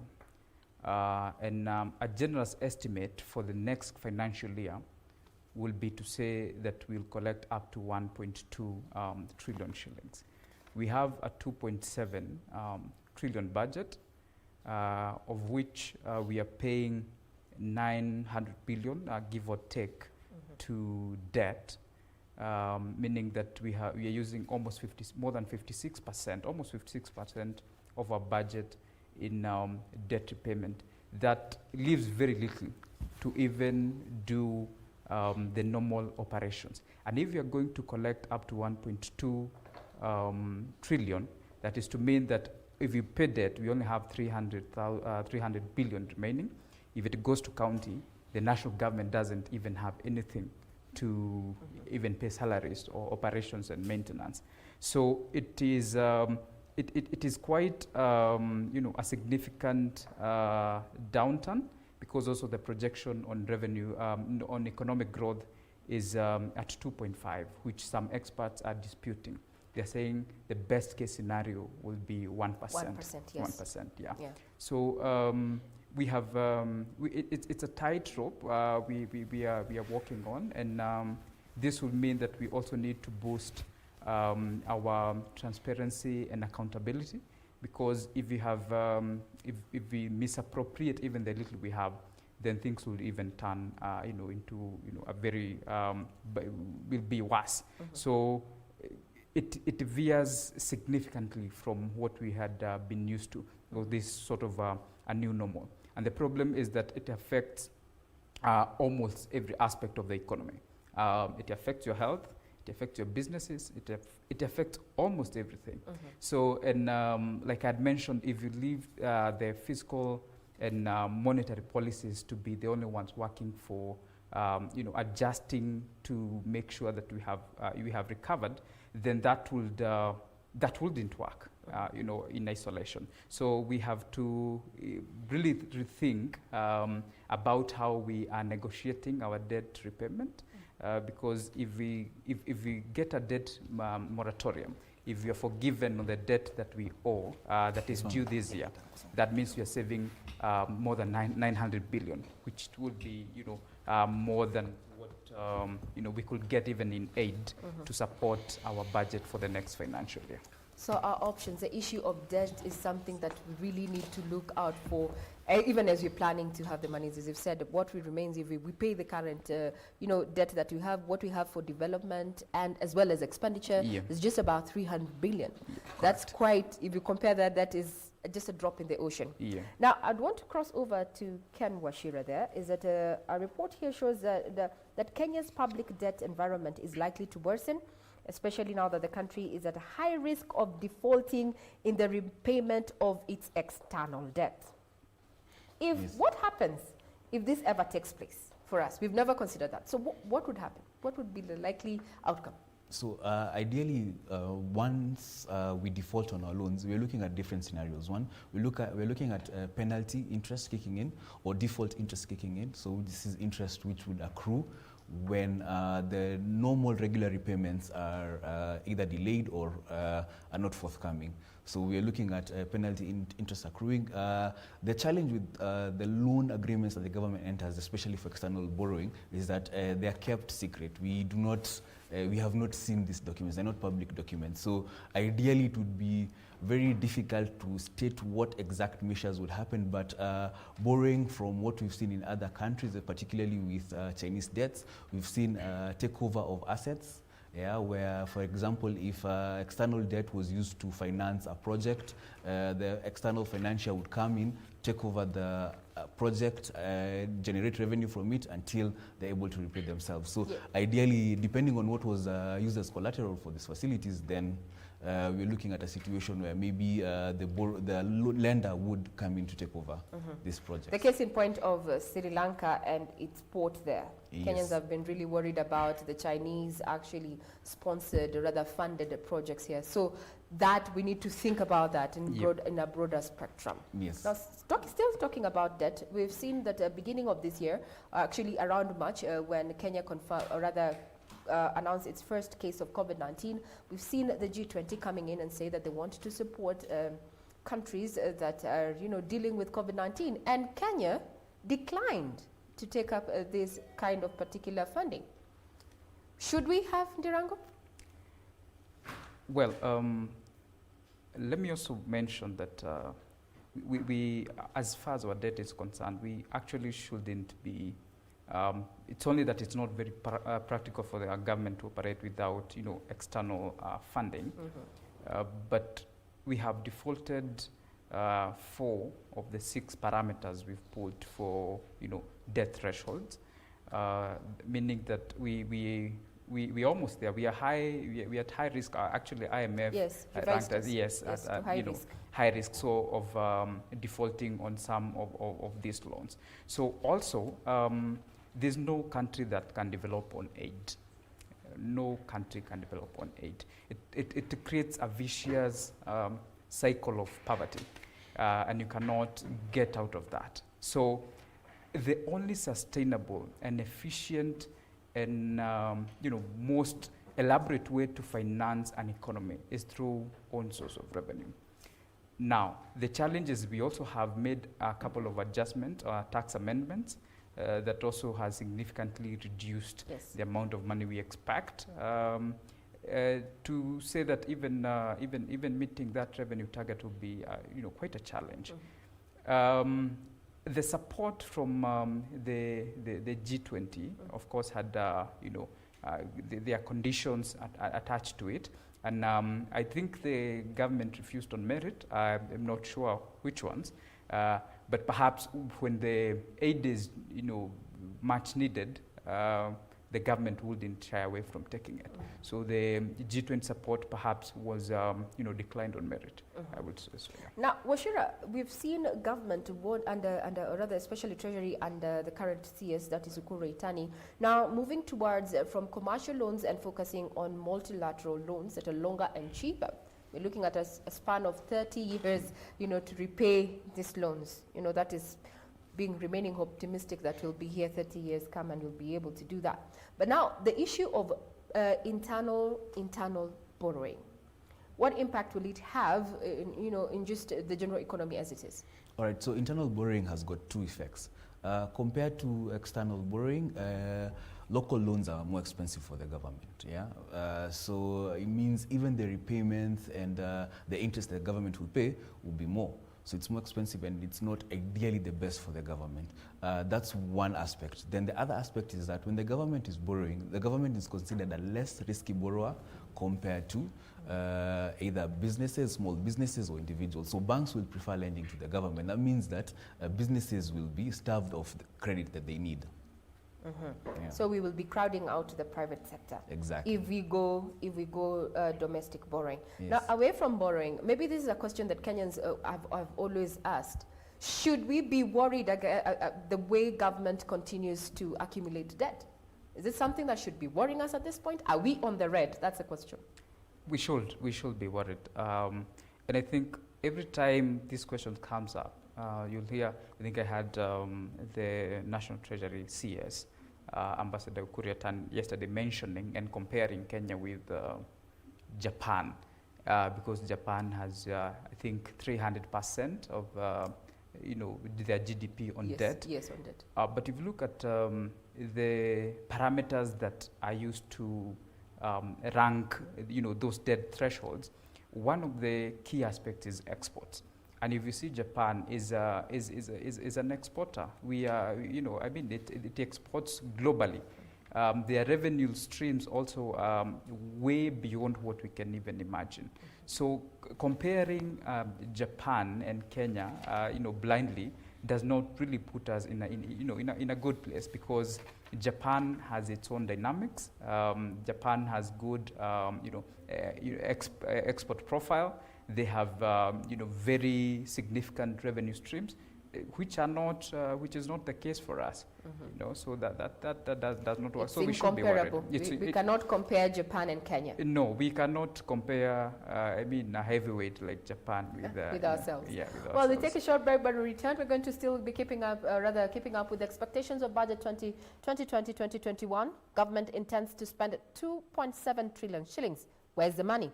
Keep your feedback coming. Our Twitter handle is at KBC Channel 1 TV, at KBC Channel 1 News, and mine is at Ray Manyara. We take a short break. When we return, we still speak Matters Budget.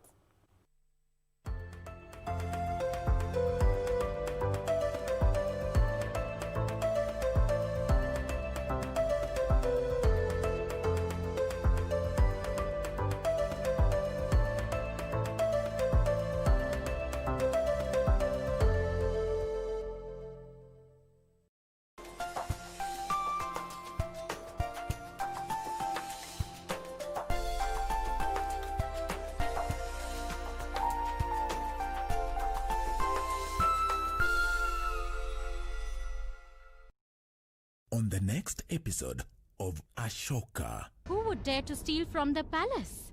Somebody from inside.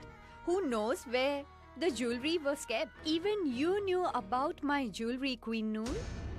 What did you say? Just the truth.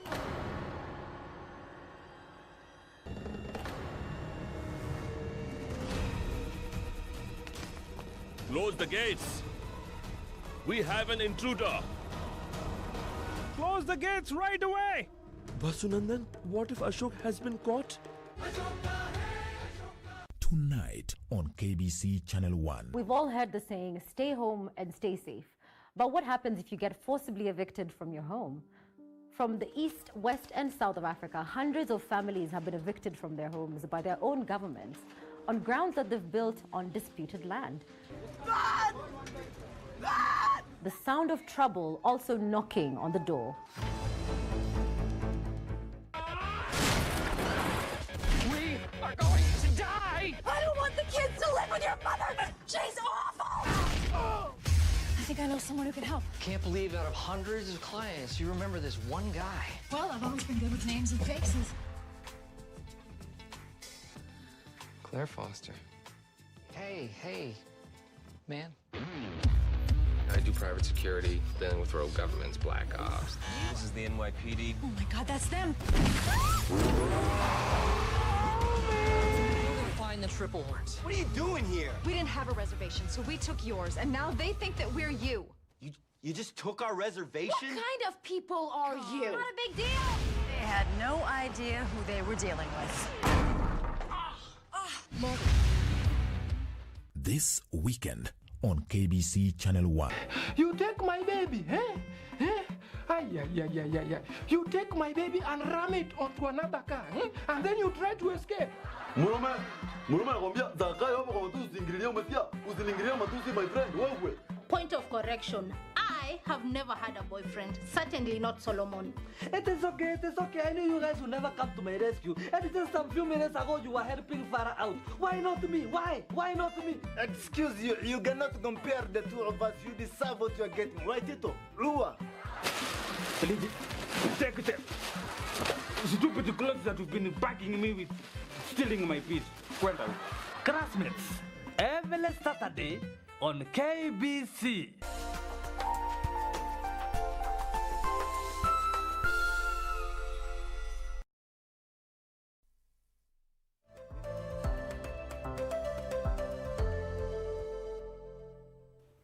Good morning once again. If you're tuning in, this is KBC Channel 1 and I'm Regina Manyara. We're talking about matters of budget and looking at your expectations. What do you expect that Ukuri Atani is going to be presenting come 3 p.m. We're going to be live.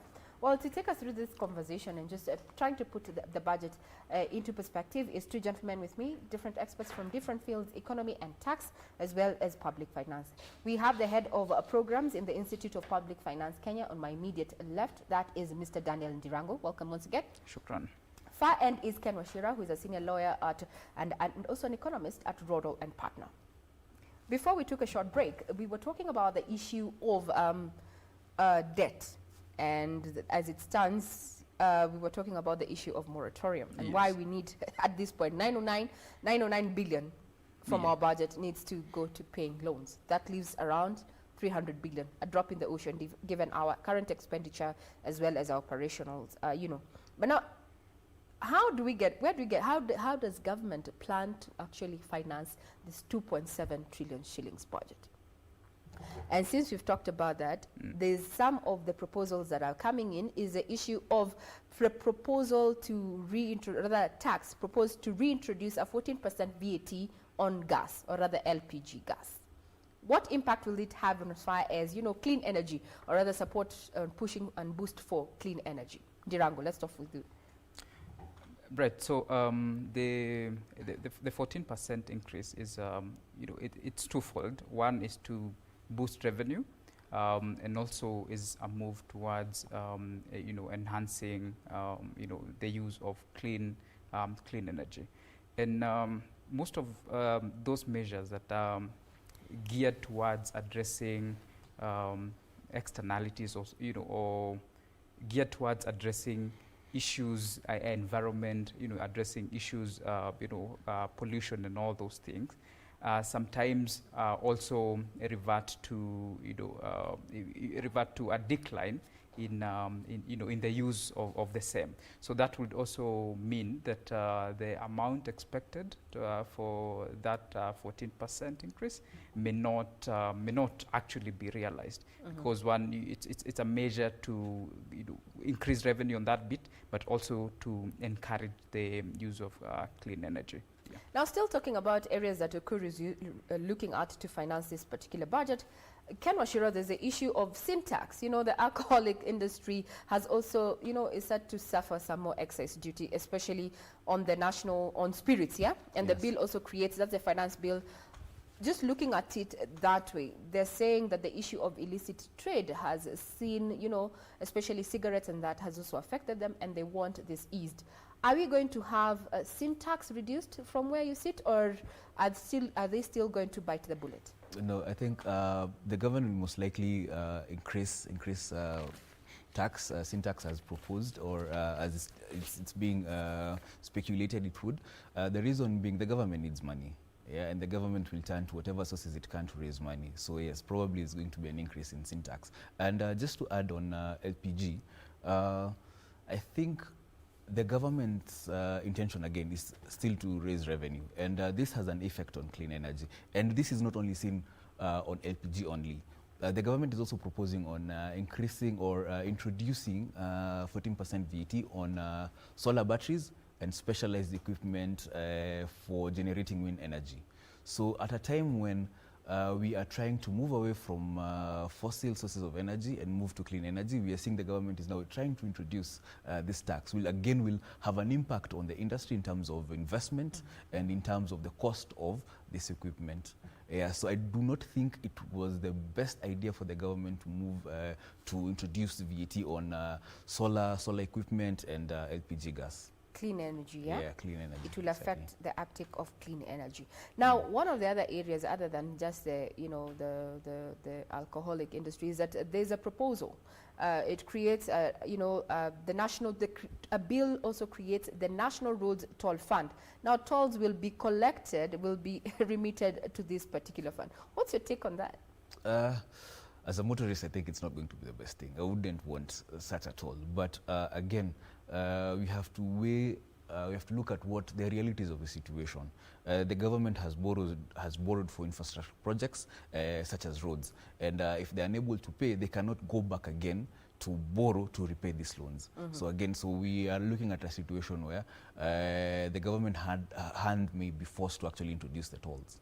But now the toll, I want to look at the issue of its implementation. We've already had an issue on the cess, you know, the cess collection, especially in counties. Yes. Mr. Ndirango, how do you see this as the reintroduction? So let's say it sails through the road toll. How will it affect, you know, Wanjiko? You've said, Kanwanda says as a motorist, he doesn't want to have to go through that. But now let's look at the bigger picture. If indeed it sails through, what next? Well, I think introduction of tolls is a standard practice, you know, globally. It's a move that endures to ensure that the road maintenance cost does not then again have to eat into the budget, but at least the users also pay on the commercial users pay on the use of those roads. So now, unless this is digitized, it will be very difficult to also get those remittances on toll charges as far as that collection is concerned. But I think retrospectively, there are also a lot of investments that have been done in our infrastructure. The budget on infrastructure is all-time high. So, and I think also having to gain something from the infrastructure that has already developed, I think it wouldn't be a bad move, as much. Yeah. Okay, that's your take. Now, the introduction of digital service tax. Okuria Tani says that guys are making a lot of money on online platforms. What is your take, Ken? Again, yes, I agree. If anyone is making money, Caesar has to collect what belongs to Caesar. So the only way the government has to do it, they have to come up with proper, clear regulations on how they're going to tax these online platforms. Again, a balance has to be drawn between collecting revenue and limiting investments. You know, the government also again has to create an environment that will attract investment in this industry. And now that people are actually working from home in light of the restrictions in place, we need to encourage online platforms. So yes, it's a good move by the government. I think especially for multinational online operators in the country that do not necessarily pay tax, yet they benefit from or they collect revenues from our country. But again, very strict and clear regulations have to be put in place in order to basically regulate how the digital tax will be collected. Now, still talking about digital tax, we've seen especially people who are already in this industry, or rather earning from this industry, they're opposed to this, the introduction of the digital service tax, saying that it is going to eat into the uptake of, digital transactions especially. What's your take, Ndirango?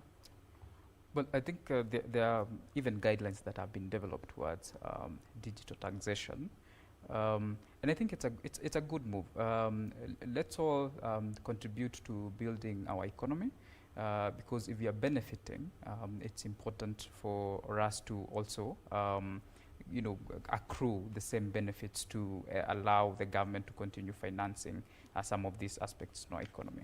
So digital taxation is just the move with the KRA is taking towards widening our tax net and ensuring that we are bringing more people on board to facilitate us raising our own source of revenue.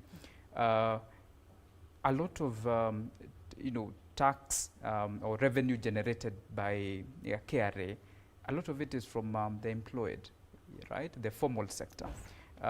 Digital economy, informal sector, have not contributed very significantly as far as paying revenue is concerned. Now, most people will say that we pay VAT, we pay through other forms, but everyone else does that, right? But I think also like on ticketing, on selling merchandise online, it's important for for the government also to benefit, allowed people to create. Now, from some of the feedback that we collected earlier is that Kenyans are saying that something needs to be done in as far as rent is concerned. Now, this comes at a time when also Treasury plans to increase the upper cap for residential income subject to the 10% rate from 10 million to 15 million. I don't know what this is going to do, especially for the real estate sector. What ripple effect will this, do you think, will have going forward into the real estate, Wachira? All right. So, I agree with Ndirango's statement earlier that rent, the government may not necessarily have an impact on, may not necessarily have a way of controlling rent that is charged by private individuals. Yeah.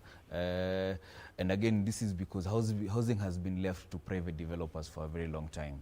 Right, so the government, since now provision of housing is in the hands of the private sector, the government may not have control. Now, in regards to doing away of the exemption, again, it's just a way of raising revenue for the government, and in my view, it's going to deter investment in that sector or in that area.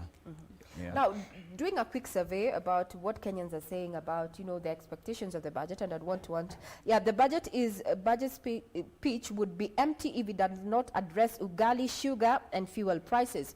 We used to look forward to the budget day during President Daniel Arap Moi's regime. This is a 65-year-old who is saying that.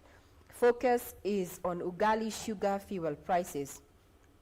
Then they say, then also coming back to what we had there from our reporter, who said that Kenyans want the issues of government to focus on the issue of unemployment, agriculture, and health, talking about food security. Now, how feasible,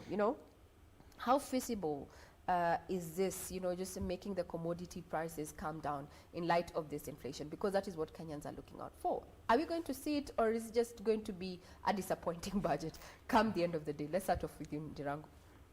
Right.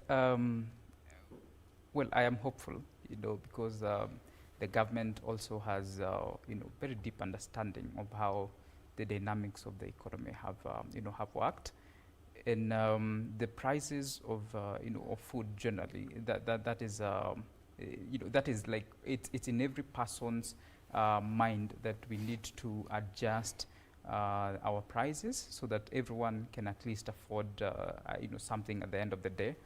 But now to adjust the food prices would mean that we are either, because we do not have a lot in our stores because of the floods and also the locust invasion, a food crisis is impending. So unless we again import, we either import flour or rice or sugar, then it will be very difficult for us to sustain even our own consumption locally. And when we import now, the cost of those commodities are again dependent on how much they are costing out there. And because this is a global crisis, we can almost presume that the cost of those products are also expensive elsewhere.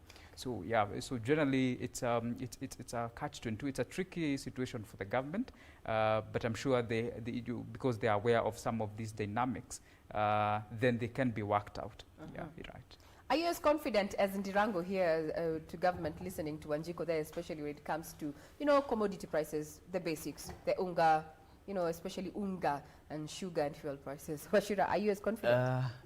I hope so. I hope the government will listen. But I think in order to impact on the cost of food, there are certain policies the government has to consider. For example, or just to make it easier on Wanjiko's pocket, there are certain policies the government has to consider. One, keeping inflation in check. So one way of keeping inflation in check would be ideally by controlling the prices of fuel. For example, ensuring that transport is not as expensive, and again also policies that have an impact on agriculture. For example, subsidies on fertilizer, which will now have an effect on the cost of production, which will now again make food cheaper. So I think the policies that the government come up with will now determine how the cost of sugar, fuel and ugali. So it starts from a policy perspective. So we need to just wait, and brace. Now, in March, the government introduced a raft of measures to just cushion Kenyans from the biting effect of COVID-19. Some of the interventions came on VAT and also the issue of the pay as you earn. As you speak, government is trying to get in revenue. Do you think these measures are sustainable in the long term, Ndirango? Perhaps not, because it's a significant loss on revenue. I think I read an expert opinion suggesting that it's about 40 billion or thereabout loss in revenue, and with the shortfalls that we've seen KRA experience over time, then this would mean that we are even sinking deeper into those shortfalls. Revenue has been increasing, all right, but it has never been to the target, I think from 2013 or thereabout. It's always below what has been targeted. And you see also our budget deficit or the gap between how much we are spending and how much we can raise also continues to increase, and to mean that we are also going to widen that further in this financial year. So it is. It is quite difficult for KRA to raise that revenue, and also the sustainability of some of those measures will mean that at some point we'll have to revert them because either we have made some advances in economic recovery, but also that it is doing more harm than good in the economy, because even if you look at some of those amendments, most of them benefit, the middle class or the people who have already some ability to keep them going during this crisis. For the lower cadre of this economy, they have not benefited as much from those amendments. So even its sustainability will, it will come clearer, who is benefiting from these amendments. People are still struggling. You'll see every other day in social media and other platforms that someone is crying for help, someone is crying for help. And most of those people are the people who are working in the informal sector. Okay. So beyond the tax amendments, it means that, we missed some components that are very critical in this economy. And to me, that the benefit that was supposed to be accrued from those tax amendments has not been very practical. So it is not very sustainable, and might be reverted at some point. Okay. Yes, yeah. So let's not keep our hopes up there. That is Ndirango saying that they might not be, in the long term sustainable. Now, some tax experts, Ugashira, have said that they foresee that the VAT can be, a further cut in VAT by at least 1.5% to just help Kenyans get by. What's your take? Do you differ with it or do you agree with it? Just trying to make, life livable or rather amenable for Wanjiko. Yeah, you see, the thing is, some of these measures are meant to, it's sort of like just a soft landing, but they're not meant to spur growth or increase revenue collection. And as it is, KRA right now has missed its target. So if we were to reduce the taxes more, definitely it will mean the deficit or the shortfall on collection for KRA will still be there. they will not be able to meet their target. So I feel there are other ways to caution Wanjiko, and not necessarily through a reduction of VAT. So maybe you can just give us a rundown. What other areas, what other options would you be seeing other than just the reduction of VAT, in a nutshell? In order to save ensure Wanjiko actually sails through the fiscal year 2020-2021. All right. We've already said the issue of food security is something, the issue of health, but what options would you have if you are the CS right now? Avail credit to macro and micro businesses. If you're able to avail credit, they'll be able to stay afloat, which means they'll be able to retain employees, people will be able to earn a living. If there are no job losses, people at least will be able to spend.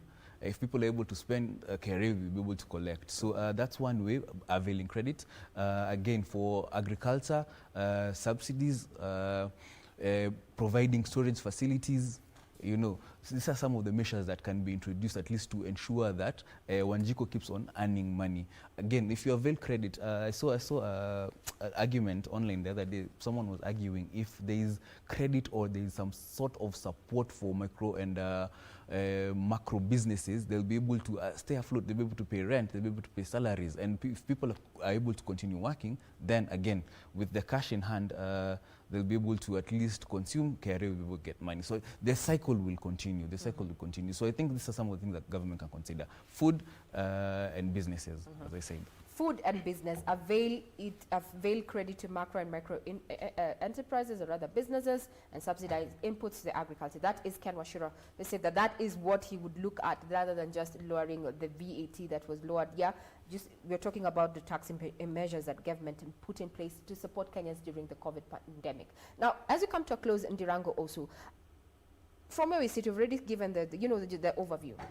What options are left other than just VAT out here to just cushion Kenyans in the next fiscal year, given the current, economic situation? There's the 8-point stimulus, economic stimulus package that has been introduced, 53 billion. And I think a significant amount of that, I think 13 billion or thereabout, is on the initiative called Vijana Nakazi, or something to just to ensure that there is more employment. I think to a tune of 200,000 in the medium term for the youths. They've also introduced a program in education to ensure that they have employed I think 10,000 interns in education. That sort addresses some of the issues that we currently have on unemployment. We have issues on health, which is the testing, making sure that the health budget does not again eat up into other services. There is 2.6 billion that has been introduced for testing and also for just COVID-19 pandemic issues. So the stimulus package has a significant implication on how the budget looks like, and that is it's a good start. But generally, if you look at the deviations in the budget currently, if you compare what was in 2019-20 and what is currently there, most of the sectors have a decline in their budget, to mean that even with the injection of the stimulus package, we still sort of brings us where we were, last year, before even all these matters had been introduced. So they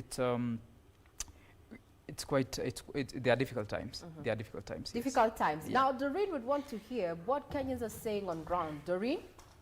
Now, we are going to be hearing from Doreen in not too long, just to tell us what Kenyans are saying. Remember that when the first survey that we're conducting here on Good Morning Kenya ahead of the budget presentation by CS Cabinet Secretary there, National Treasury Ukur Yatani, health sector, agriculture, commodity prices to come down, rent issues to be addressed, and unemployment to be addressed. That is what Kenyans said in our first survey that we held in the course of this broadcast. We're still asking you, what are your expectations ahead of the budget presentation 2020-2021? Now, as we come to a close in Ndirango and Wachira, there's been an issue on how we are spending, or the persons who have been given this mandate, how they are spending these monies. Issues of corruption. From where you sit, the inroads that we have made in as far as policies are concerned. Yeah. Are you confident that the men and women who have been going to be given this, in charge of these ministries are going to be, take a huge chunk of our budget, are going to spare or rather work at wastage and theft? Are you? Ndirango. I am imagining a situation where, in this situation, we have like an aquarium, and someone else comes with a fish net in your aquarium to take all the way, the fish that you have and everything else. And it will be very unreasonable for anyone, a state officer, someone who is mandated through the Constitution to protect and account for public resources to again misappropriate that. It's inhuman, to say the least. Inhuman. Given the situation we are in, no one should do that. No one should come in your, in your pod with a fishing net and takes away everything. It's very unreasonable. And we have seen also the interaction of the institutions lately, the judiciary, the legislature, the executive, they seem not to be reading on the same script. So that also, confuses the entities very much. Mm-hmm. And if you're not very careful, then these are some of the, opportunities or loopholes that would be exploited for misappropriation, for, just deviating away from transparency and issues of accountability. Yes. The disparities between the different arms of government create a loophole for corruption, and this is the wrong time. Totally inhuman. That is Ndirango. Wachira, what do you have to say about that? Are you confident that people who have been mandated to take care of these monies, given that we finance at 2.7 trillion shillings, are going to spare it from wastage and theft? From where is it as you come to a close? No, I don't think so. I'm not too optimistic that they're going to at least safeguard whatever they've been given. Reason being, we've yet to see any high-profile individual being sentenced because of corruption. So I don't think the script is going to be different this year. But we are hoping with the activities or the energy that we've seen the DPP and the DCI, I'm hoping with that energy they'll continue with the same momentum and at least try and arrest some of these culpable suspects. The other thing also I would want to say about wastage is that we've seen in the CS's budget that, or this year's budget, that there have been measures introduced to try and reduce expenditure.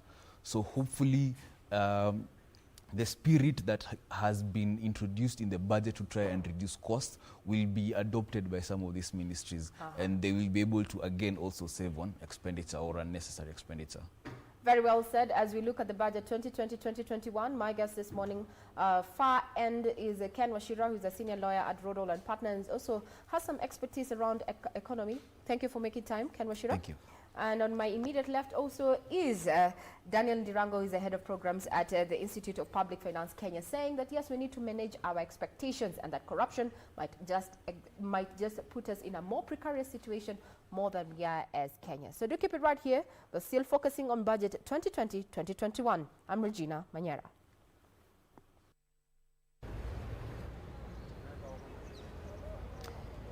Well, thank you very much, Regina. That was an interesting interview there. And we're still keeping up with Kenya's views concerning budget 2020-2021.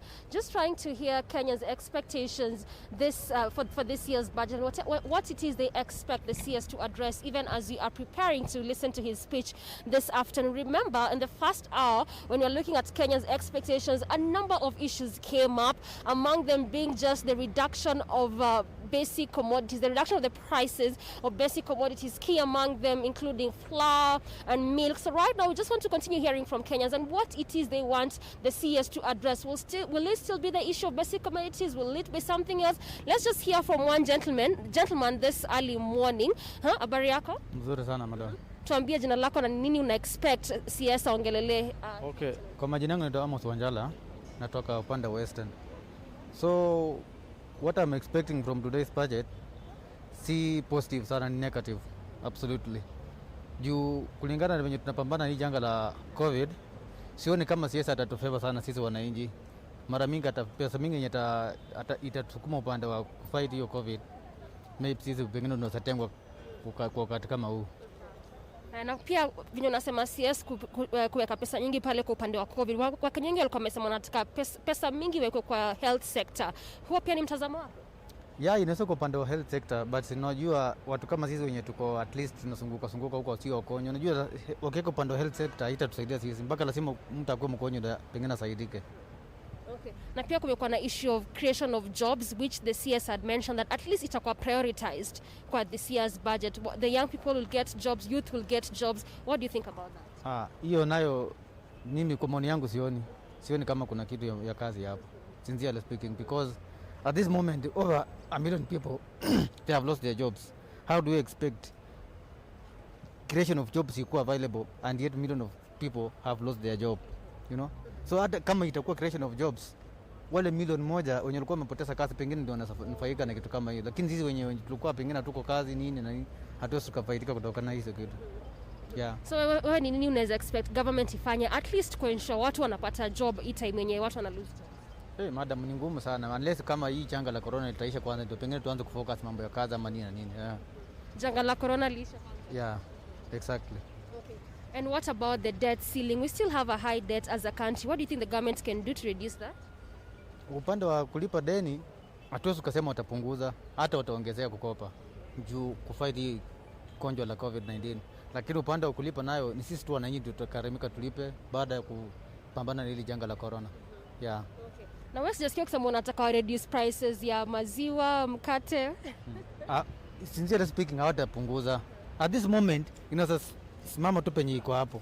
Lakini after this COVID, absolutely that price is going to shoot at a higher rate some. Yeah. But as of now, would you like the CS to address that? No, I'm not so sure of that, but because their minds are now dwelling on COVID-19. No, we don't expect much about maybe budget, like things like flour, sugar, whatever, and some domestic use. So we don't expect more from there. Thank you very much. I mean, these are just some of the divergent views from Kenyans this early morning and what it is they are expecting the CS to address this afternoon. Remember that this will be the first time the CS Attorney will be addressing us concerning the budget, and this will be the budget 2020-2021. In an earlier on interview, the CS had mentioned that the things that will be prioritized, at least in this year's budget, will include things such as youth empowerment, creation of jobs, affordable housing, amongst many other issues that would be addressed. And early on, we're just trying to listen to Kenyans. And one of the things that Kenyans really want to be addressed is the issue of basic commodities. In fact, a good number of Kenyans just want the prices of basic commodities like flour, like sugar, like milk to go down. And a good number of them have alluded this fact the fact that as of now there are no jobs, Kenyans are losing jobs, people do not have money, and this is because of COVID-19. So a good number of Kenyans really want the CS to address the issue of basic commodities, the prices of basic commodities, to ensure that that goes down, and also the issues of landlords and tenants. As I had mentioned that jobs, people do not have jobs as it were, so also income has gone down, salaries are not there as it were, and so a good number of Kenyans are not able even to pay their rent. So again, this is one of the things that also Kenyans would love the CS to address. And just before I finish up, one of the things that have also come up is that issue of creation of jobs. Remember that a significant number of young people do not have the jobs, and right now due to COVID-19 also a number of jobs have been lost. But also the CS had mentioned that that is one of the things that will be prioritized. That will be the creation of jobs, and especially for young adults. So this afternoon, those are the things that we'll continue to just keep an eye on to see, will the CS address this? Will he address the issue of basic commodities? Will he address the issue of landlords and tenants? Will he address this issue of creation of jobs? And just what kind of mechanisms have they put in place to ensure that these young people can actually get these jobs? Those are the things that we'll continue to keep an eye for you and try to see whether the CS will address. But that's that in terms of what Kenyans are expecting to be addressed this afternoon.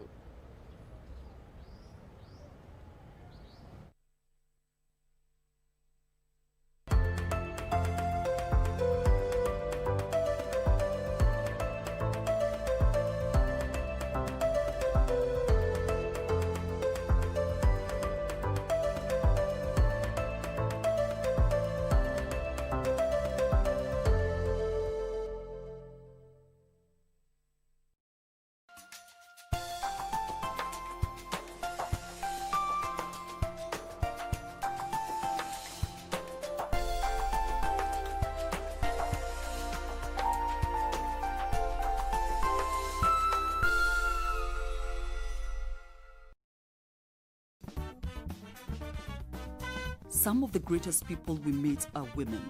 Women who understand that fear is nothing more than an obstacle that stands in the way of progress. A few minutes later, he put his hand up my skirt. This lady had been in an abusive marriage. I was terrified.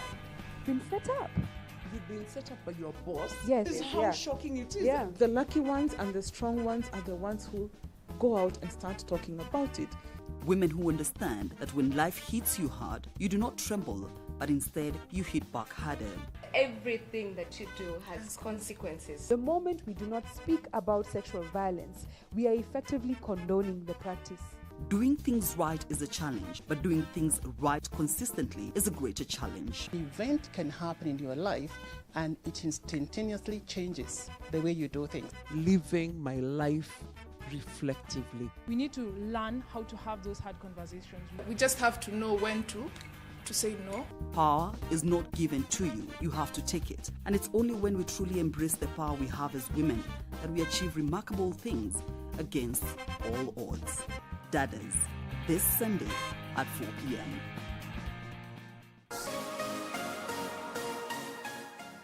Yote ndawaidu iko tu sawa kwa macho yako. Unataka kuwako? Ati nini? Why are you people shouting? Are you okay? Mwanamke ninakuona sana. Ni wanaume hapa Mombasa wameisha. Ni nini mbaya? Nowadays we have so many unfaithful people. What? We need to talk about her every time we are together. And be very careful the way you address me. Zako zinakuangaje? Huwezi kaa dakika mbili hata bila kuteta. You will all sign new contracts. And I am supposed to be briefed. What? Taki ujinga. Oof.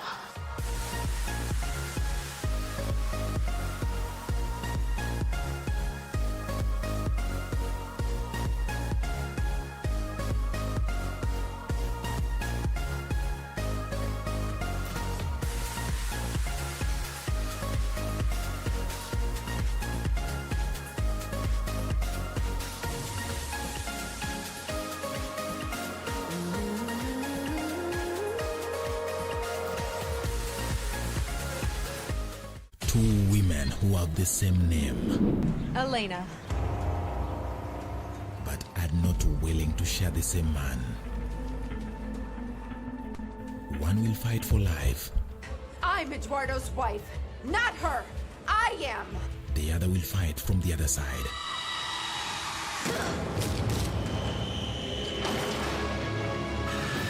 There are some very bad days coming to this house. Elena's Ghost on KBC Channel 1.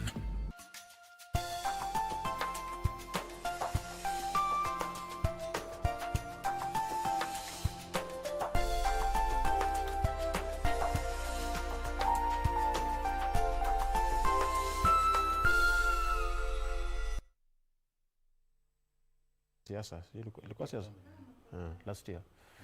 All right, thank you very much for keeping it. Good morning, Kenya. Now, the fiscal budget for the year 2020-2021 will be pronounced under a harsh economic state and condition, both nationally and globally. Now, this is due to the COVID-19 pandemic and how it has affected different economies around the world. This morning, we shall be putting into focus the expectations that are there in regards to the budget 2020-2021 that shall be read today in the afternoon in Parliament. Joining me this morning, I'm joined by Honorable David Ole Sankok, who is a Member of Parliament. Karibu sana, Mheshimiwa. Thank you very much. I appreciate your presence. I hope you're well. I'm always fine. Coronavirus has affected the whole nation. The whole nation, not even only Kenya, it is the whole world. Yeah. Yeah. Remember, you can be part of this conversation as we talk about the budget 2020-2021 expectation. The hashtag, as always, says good morning Kenya at Ramaguko. At KBC Channel 1 is the official station handle. At Ray Manyara, at Jane Wamboi, and at Doreen Arage. But speaking of Doreen, we shall be linking up with her even as we continue with this conversation. She is on the ground as we look at what people are saying in regards to the expectations of the budget. But now, speaking of this budget, Mheshimiwa, from where you sit, what is your expectation of the budget as a Member of Parliament? First of all, you know, this is a very unique budget. For the first time in the history of our country, we are reading a budget in the background of so many factors that have affected our nation. You know, we have just emerged from the attack of Al-Shabaab. Yeah. After finishing with the Al-Shabaab, we got the locust invasion, which also destroyed our economy to some extent. Floods. Especially the backbone of the economy of this country, that is agriculture. We came to floods now. Floods also destroyed life and destroyed crops, which is also another backbone of our economy. Now again, even before we finished, we are now in COVID-19, which have also brought down not only the economy of Kenya, but the economy of the whole world. We have closed our borders. So whatever importation that we used to have in terms of agricultural imports from Tanzania, from Uganda, and even from Brazil, the cereals are no longer probably coming in the numbers that they used to come. We know also we have closed our borders in terms of tourism, which is also another foreign exchange and foreign earner in our country. We know the whole world is affected, even the Kenyans that are in diaspora, which is also another foreign earner in our country. So literally our economy is at its knees. Never in the history of pre and post-independent era are we reading a budget in a situation like we are now today. Pandemic. The first yes, time as a country, the first time as a country that we are facing not only the pandemic of coronavirus, but locust invasion, Al-Shabaab attack, and also the floods. Everything on all everything sides. At once. Do you see us, recovering from this? So as we were preparing the budget, because there is only one arm of government with the sole mandate of preparing the budget. Allocation of funds is only done in Parliament. So for us, we have been in a budget making process for the past 2 or so weeks. And it have been balancing from here and there and making sure that we cushion Kenyans against this particular pandemic. And I'm sure the budget that will be read today, Kenyans will be happy, because what we have done is to try and much as possible. We have been having 2 and 4th responses from the national government, together with the Budget and Appropriation Committee chaired by the able chairman, Honorable Kimani Ichung'wah, who is one of the best chairmen ever to sit in the August House. And we have been having a cordial relationship with the national government, to the executive arm of government, to try and as much as possible to cushion Kenyans. Now, so you can assure Kenyans that they will smile after the budget being read today. Exactly, because what we have tried to do is to customize this particular budget. It is not business as usual. We have tried to cushion a majority of Kenyans, because we have the very vulnerable Kenyans.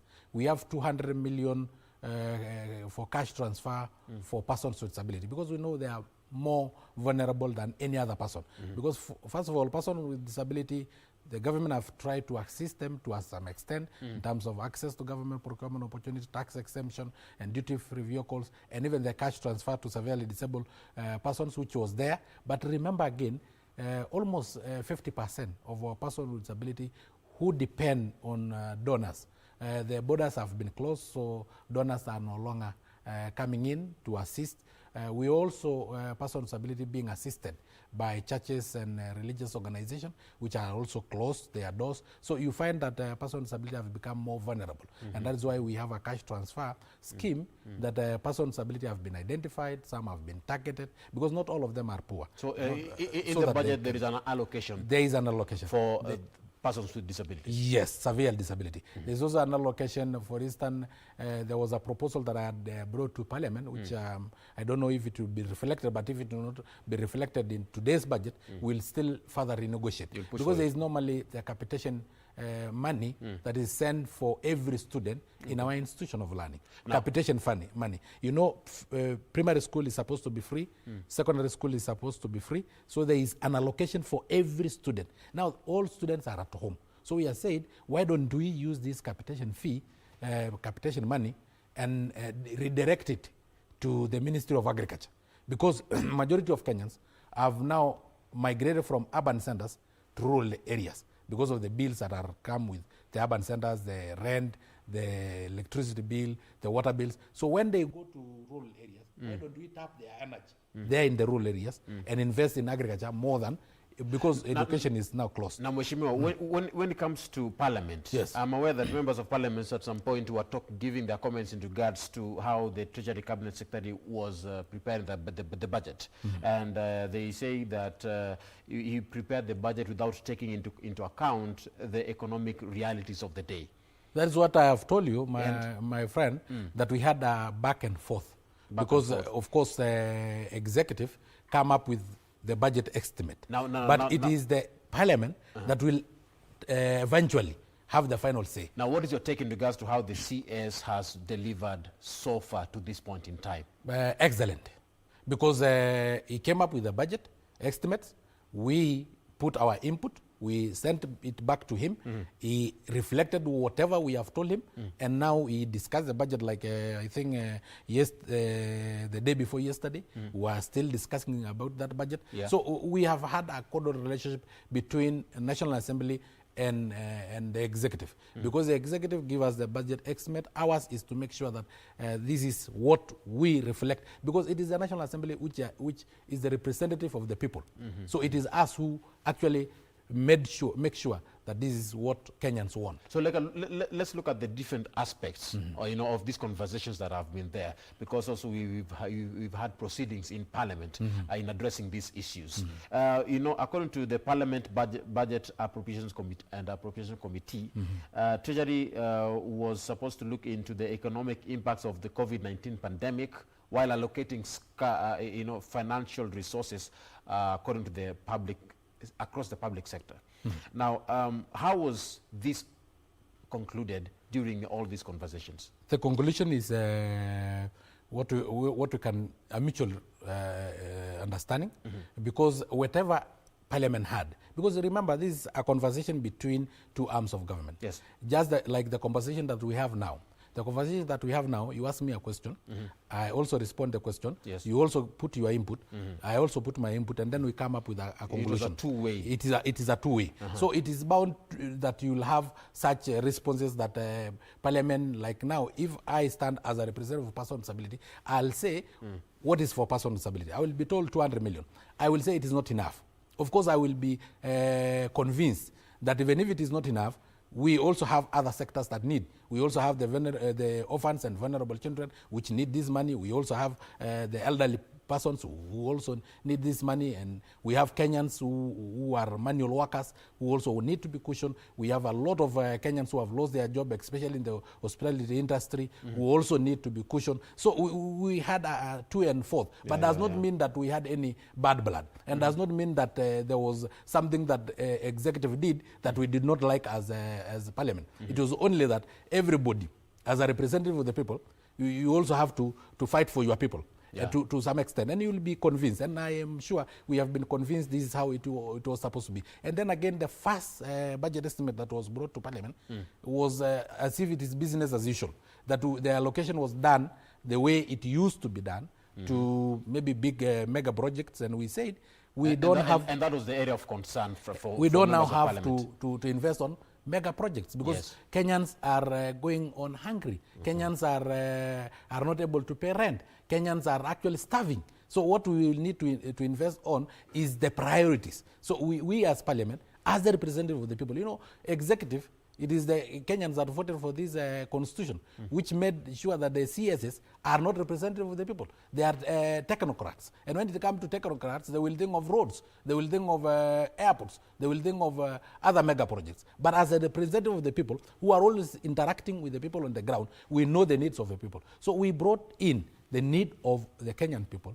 and the national government, the executive, accepted our input. And we came up with a mutual, really mutually understood budget between the two arms of government. So far, between the two arms of government, you're okay with how the CS for Treasury has performed so far, expecting positive response? 100%. 100%. Now, what is your take in regards to the investments towards the Big Four agenda?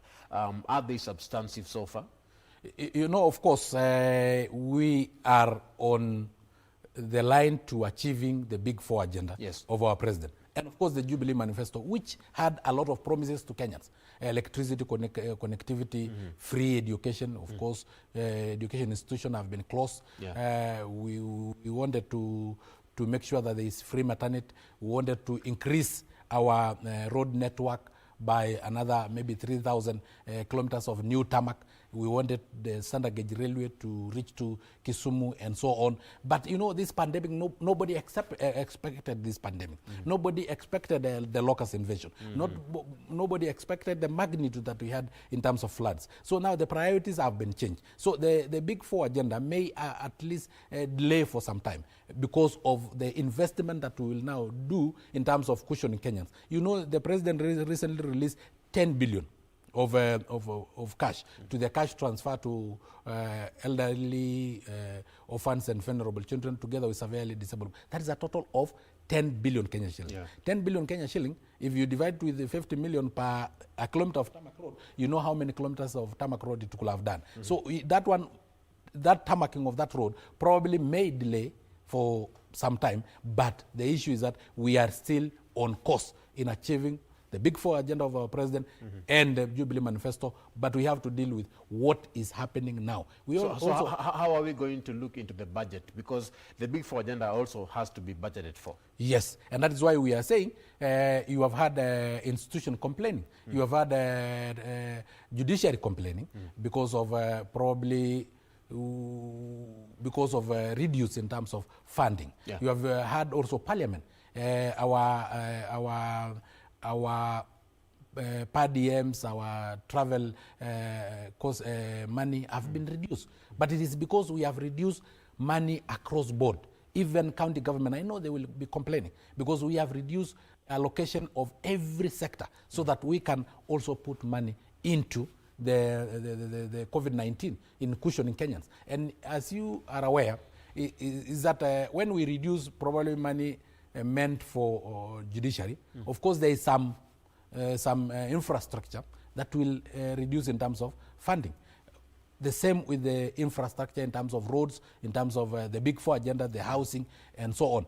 But we are investing so much on food security because when it comes to a pandemic like this one of international magnitude, then we start with what we call priorities. And our priority now as Kenyans is basic needs. Basic needs start with food, first of all. You can walk naked, but you cannot walk on an empty stomach. You can decide to postpone buying of clothes. You can use this one for another 2 years or 3 years. I can use this one for, I've been having one suit for throughout, you know, wash and wear. Now somebody can do that, but you cannot do that on an empty stomach. So we'll start with the stomach, then we go to clothing, and then we go to housing. So, because you can sleep on a mabati house for some time, but you cannot stay for 1 month without food. As long as you have something in your stomach. In your stomach. Okay. So what we are doing as an arm of government is prioritize. Which are the priorities now? Of course, the priority now is not the stadium. The priority now is not standard gauge railway. The priority now is not the roads. The priority now, first of all, begins with feeding Kenyans and cushioning them. But now we have so many people who are food insecure. We have the need for emergency food assistance. It increased to 2.6 million in 2019 from 1.1 million in 2015. And it is still expected to increase this aspect of people requiring food. What is your outlook from where you sit on how food security is going to be ensured, specifically on what you've mentioned? You know, my friend, I love you people of the media because you like magnifying issues. Even the small issues, you make it very big. You know, if you would have given me the percentage of Kenyans that required food in 1963 and the percentage of Kenyans that require food now, but not the numbers, because the numbers of 1963 are not the numbers of 2020. Are you saying these numbers are false? No, I'm not saying these numbers are false, but it is a total reflection of our increase in population. Because probably our population in 1963 was 7 million. So people who are requiring food, maybe 100,000 of them. And 100,000 of them, it probably is 10% of the total population. But still, there are people who require food and it needs to be addressed. Yes, and that is what we are trying to address. How? And that is why I've told you in the budget of 2020 is that we have so much prioritized the issue of food security. We have prioritized the issue of agriculture. You have heard my proposal that now that we don't have capitation fee going to every student, why don't we use that money? If it was 50,000 per every student, and we have a total of 1 million students, why don't you take 1 million youth, give them 50,000 as the capitation money that was supposed to go to education, so that this youth can invest in agriculture, can invest in farming. Yes, if you are in a pastoralist region, you can invest in rearing of livestock. If you are in an agricultural region, you can invest in crops. So we are saying, why don't you put more money on agriculture now that the education sector, we redirect the money that was meant for education sector, because what are they doing now? Our institutions are closed.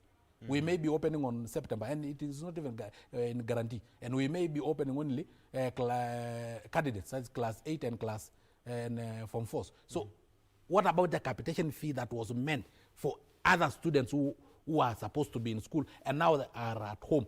Why don't you use that money in increasing our crops cover in our country? So you're saying even within the education sector, investments should not be that much there. We should, bring a balance and take some money from one sector. The institutions are closed, my friend. So every student was eating food while they were in school.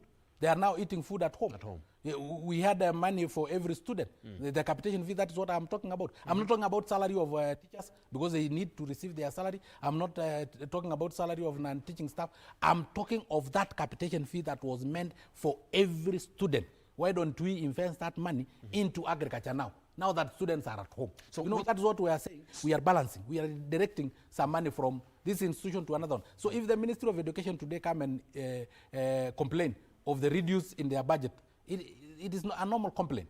And then even judiciary will complain. Even county government will complain. But we will redirect more money in cushioning Kenyans. So you're saying there are sectors that need to be amplified during this time. So you've mentioned food. I've mentioned food, and food is agriculture.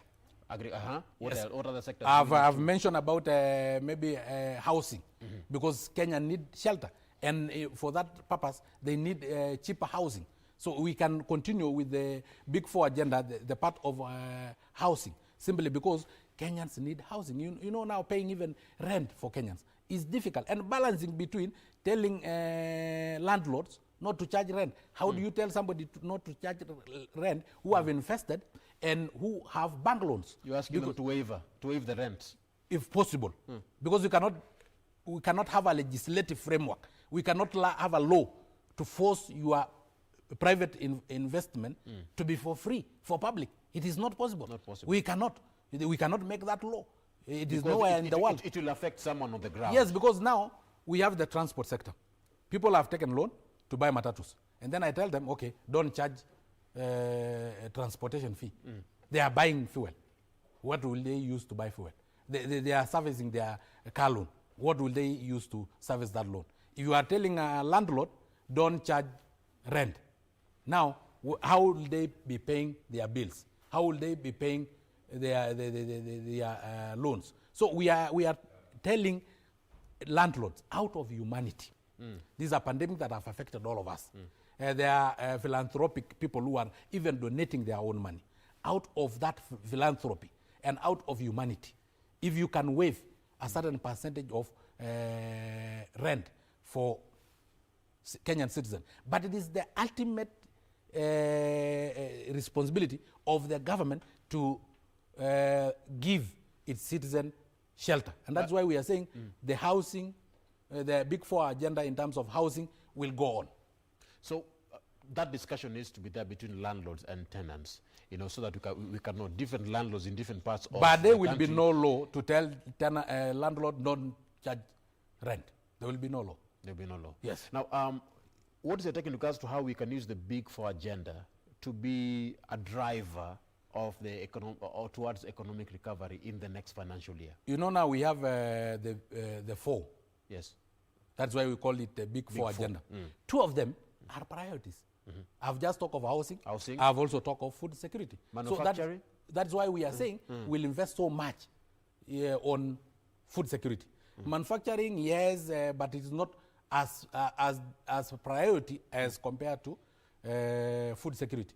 I've just elaborated to you how you can go on an empty stomach with tattered cloth. Let's talk about the other agenda.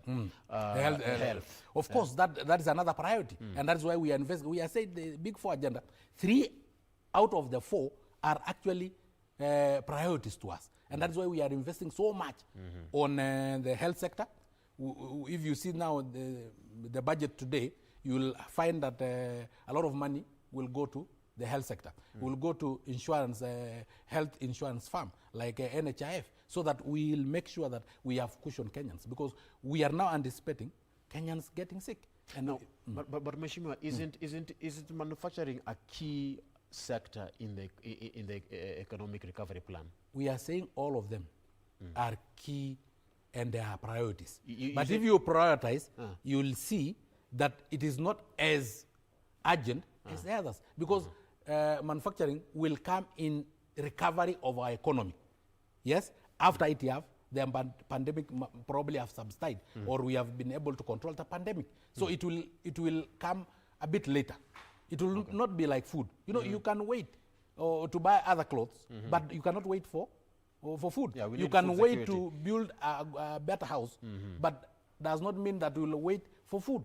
So now the CS, Kuriatani, intends to borrow 473.6 billion Kenyan shillings from the local market and 349.7 billion Kenyan shillings from the foreign market for development projects. Now this means that domestic borrowing here will rise to 20.98% from the 391.45 billion shilling targeted by Treasury for the current year. Now, what is your take in regards to addressing the need to borrow, the state of borrowing in the country? How can you address that?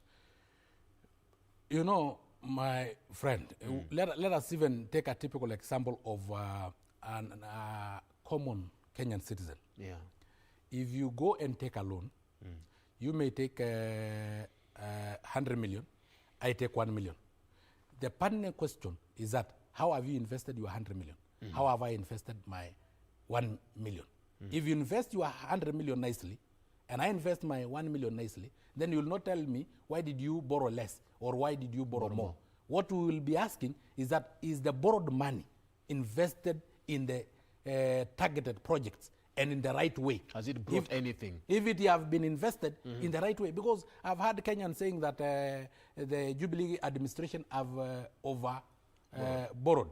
But surely the infrastructure part of it also reflect on our borrowing, because the standard gauge railway, which was built, the last railway that we had was built in the 1900 by the colonial government. Almost 120 years later is when we are building another railway, that is a standard gauge railway. We have been able to build 7,000 kilometers of new tarmac. 7,000. And you remember, the 78 years of the colonial rule was only able to build, I think, around 100 and something kilometers of tarmac. So what we are saying is that we have been able to invest the borrowed money wisely, and Kenyans can attest to it. When the Treasury, the committee was looking into this is what the committee said, and I quote, "This trend is contrary to the provisions undertaken by the National Treasury to ensure that there is reduced domestic borrowing, as well as targeting cheaper financing from multilateral and bilateral sources." End of quote. That was what the committee said in the review of the 2020-21 budget. So how do we ensure that there is a... Now you have seen that we have said that we should reduce domestic borrowing. How do you ensure so that we have money circulating within our economy? Yes. We have said even if we have to borrow from outside, we should not borrow commercial loans. We should borrow cheaper loans. And there is that whatever. But the cheaper loans have a lot of probably, it comes with, what do you call it? It comes with a lot of stringent measures. That and sometimes you find Treasury finding the red tape measures that are in cheaper loans being a bit aggressive. Interest rates? Yes, more than the commercial loans. So it is easier to get the commercial loans more than, it's just like when you talk of Fuliza. It is easier to get Fuliza than going to the bank and borrowing loan. So you'll find more people running towards Fuliza. And that is why we have advised the Treasury that even if it is easier to access commercial loans, it is expensive ultimately to the Kenyan people. So relax and use the red tape measures that are required for you to get cheaper loans, because ultimately we want cheaper loans for Kenyans. Even if it will take some time, let them be a bit patient rather than rushing. You know, Kenyans have rushed to Fuliza because it is easier to get that loan from Fuliza. Mobile banking, it is very easier, but ultimately it is more expensive than the normal commercial loans from commercial banks. So what we have also advised Treasury, and it's advice that we have given them, and I'm sure they have taken the advice, is that go for cheaper loans. Now, there are so many challenges that we are facing as a nation. You mentioned them earlier on: locusts, floods, you know, Al-Shabaab, Yes. COVID-19. We can name them all. Yes. All of them have to be addressed in this budget. Yes. Now, as a member of parliament, from where you sit, what will be your take in regards to the implementation of addressing all of this, considering we are trying to work on the budget that we have and all of the matters need to be addressed? What is the success rate of addressing all of these issues? As I have told you, Yes. that we have put priorities. We have prioritized. Never in the history of Kenya, in the post and pre-independent era, have we been faced by challenges that we have been faced with it now. Yeah. And you have enumerated them well. Yes. The Al-Shabaab, the locust invasion, the floods, and then again here we have the COVID-19 that have destabilized the whole world economy. Now, other countries in the world are faced with COVID-19 alone. But for us, we have 4 big challenges that we are faced with. But I can assure Kenyans that our success rate will be 100%. Only that some of non-priority areas, like the infrastructure, may be delayed. The finishing time may be postponed for some time. But what we are 100% sure as Parliament is that we have addressed the challenges that we have in the budget, and we are sure that we will emerge victorious as a country.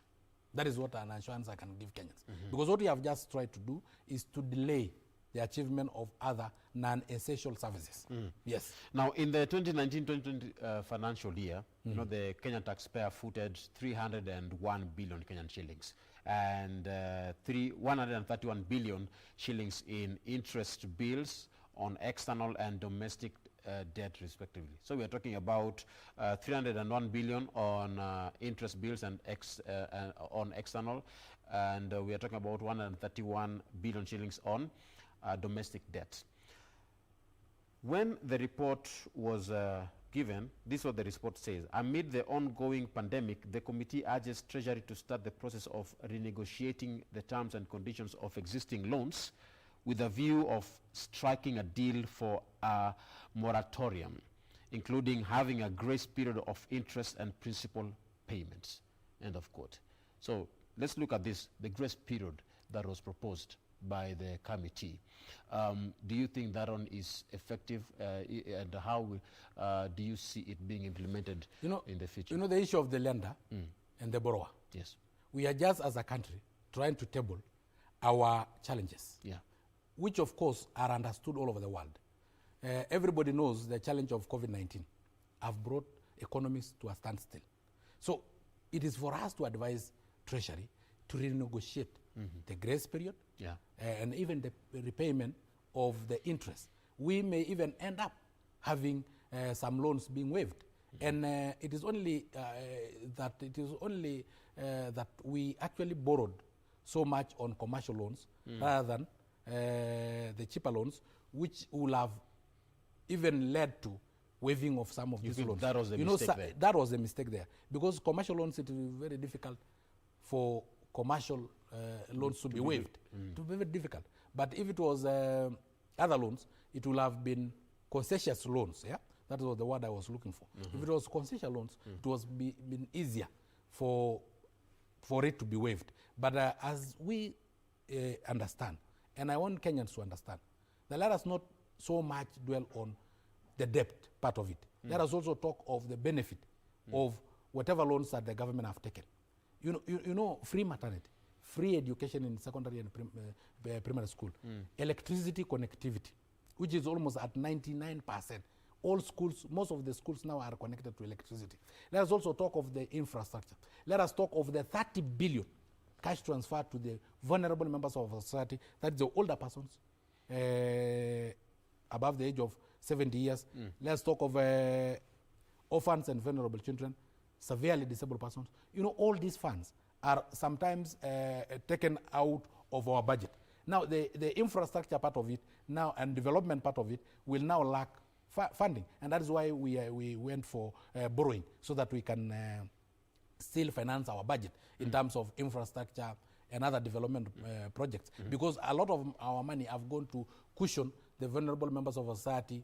You know, in Kenya, never again in the Jubilee administration is giving birth a death sentence to our women, because there is free maternity. So we have really to see what we have borrowed and vis-a-vis the benefit that we have gotten from that borrowing. Because currently even the common mwananchi, the Wanjiko on the ground, some are still paying their loans as we speak, because regardless of the COVID-19 pandemic, loans still are being must be paid. Yes. Because, you know, like now, I've given you an example. If you borrow 100 million, and I've borrowed 1 million, and we all bought matatu of the same amount, then you will have borrowed, you will have not invested, you are borrowing nicely.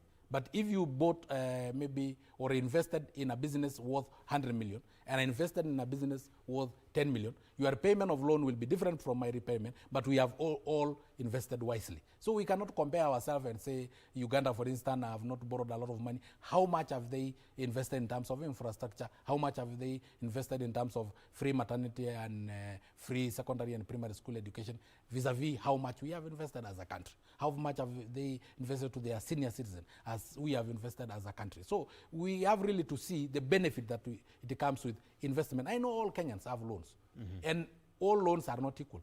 Somebody have more loan, another one have less loan, but how much have they invested? You know, if you borrow loan and you go and drink with it alcohol, then that is when we say you have borrowed unwisely. But if you borrowed loan and invested it in a business that will eventually repay that loan, invested in real estate, then we'll say that you have invested wisely. So borrowing of Kenyan's government have been invested wisely. Apart from the little part of corruption, which I am sure is what is affecting our country. But now let me also concentrate on that a bit, because based on the committee, the report said this, and I quote, the committee has established that the cost of, now get this, the cost of debt financing actually consumes more financial resources from than development expenditure for which the debt is obtained. How, can we look into that? I've given you an example. If you have borrowed 100 million and invested in real estate, you have an apartment. Yes. Of course, your debt repayment will be more than any other development project that we'll be doing. Thereby but eventually, thereby affecting everything. Yes, but eventually, when you complete the loan, the apartment that you had built will remain to be yours and your family. And now you will reap the benefit from it and the profit from it. We have just completed the 7,000 tarmac road. We have just completed the standard gauge railway all the way to Naivasha and to Suswa. And we have just completed those phases, the two phases.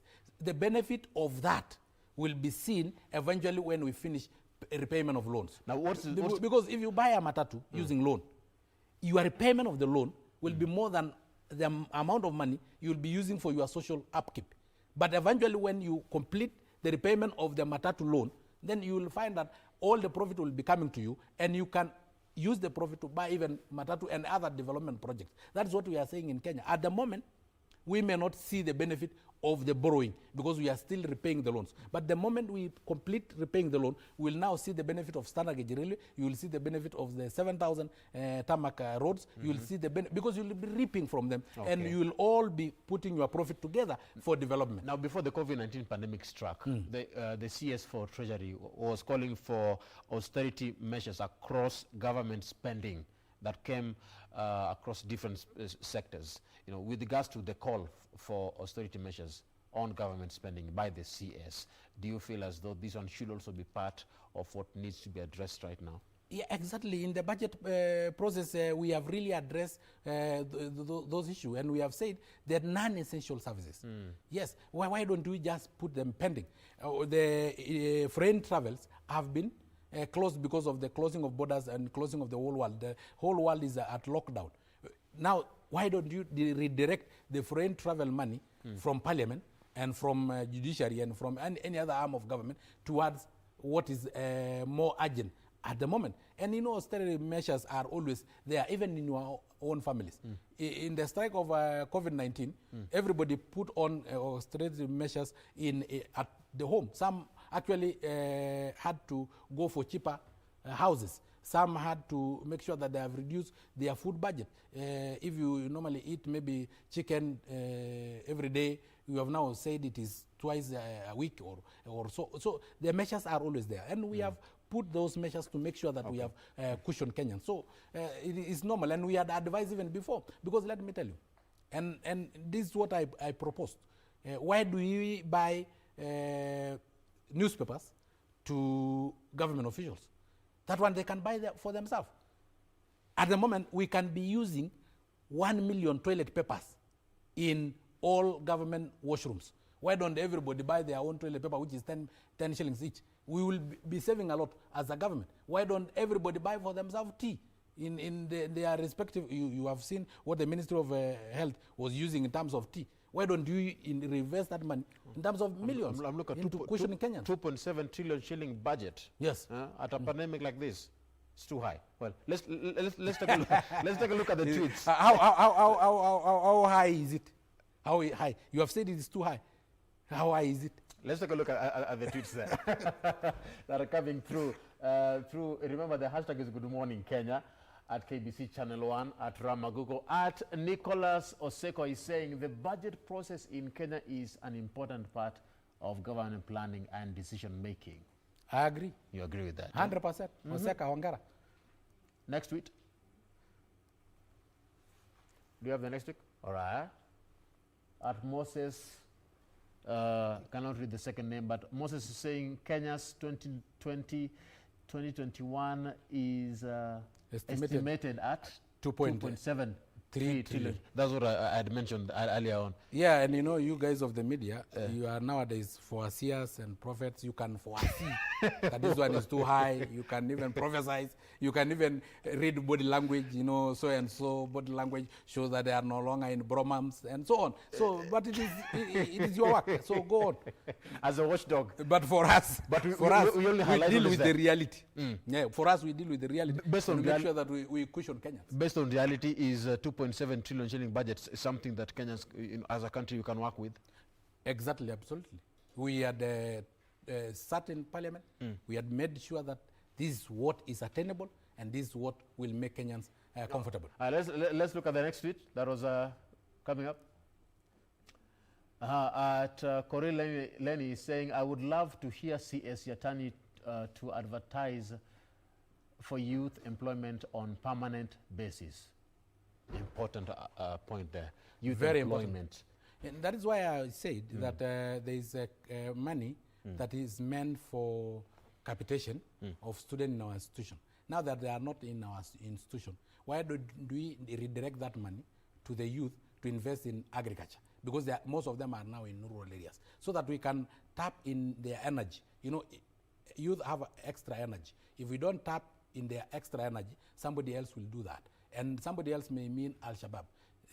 Somebody else may mean another terrorist gang, so or drug dealers. So why don't we just tap from the extra energy of the youth and invest in the in food security in terms of agriculture, because most of them have now gone to the rural areas. By the way, this pandemic can be a blessing in disguise, because most of us have migrated to from rural from urban centers to rural areas. Let's take a look at this tweet, Mheshimiwa. Jeremiah Kariuki is saying the budget is already drawn. My hope is that it heads to counties and national levels for the purpose of helping the public and not to give in private pockets. Corruption there. Corruption. It is the cancer that is within us. And you know, I also advise the judiciary for them to assist us in fighting this corruption. You know, as parliament, we make the laws, which will be used by judiciary. As the executive, theirs is to implement the projects. It is the judiciary and the sole mandate of the judiciary to make sure that it have fight corruption. You know, you find there was another day, I don't know if you remember, there was a boy who slaughtered a cat in Nakuru. And his case was determined within 1 week. And he was sentenced within 1 week. I remember that story. You remember that story? Yeah. And there was no complainant. Nobody had complained that they had stomachache after eating the cat, the slaughtered cat and the sambusas. But within a week, but within a week, they were already sentenced. But corrupt people who siphon government money during daytime, you know, there is no bank that is open during night. So they siphon the money during daytime. There is transfer of money from central bank, from exchequer to the ministries, and then eventually transfer that money to private pockets. How is it that it is difficult to get that evidence by the judiciary? So I call upon Maraga, instead of so much complaint and hulabaloo of the media, why don't you convict one corrupt official, top government corrupt official? Why don't you convict one cabinet secretary? Why don't you convict one permanent secretary, so that we know that we are fighting corruption? Mheshimiwa, thank you very much for your time. Yes. That is Honorable David Olesankok, nominated Member of Parliament, discussing the 2020-2021 budget expectation. Now, my colleague Doreen Arange is also on standby on location to give us more what she has on her side.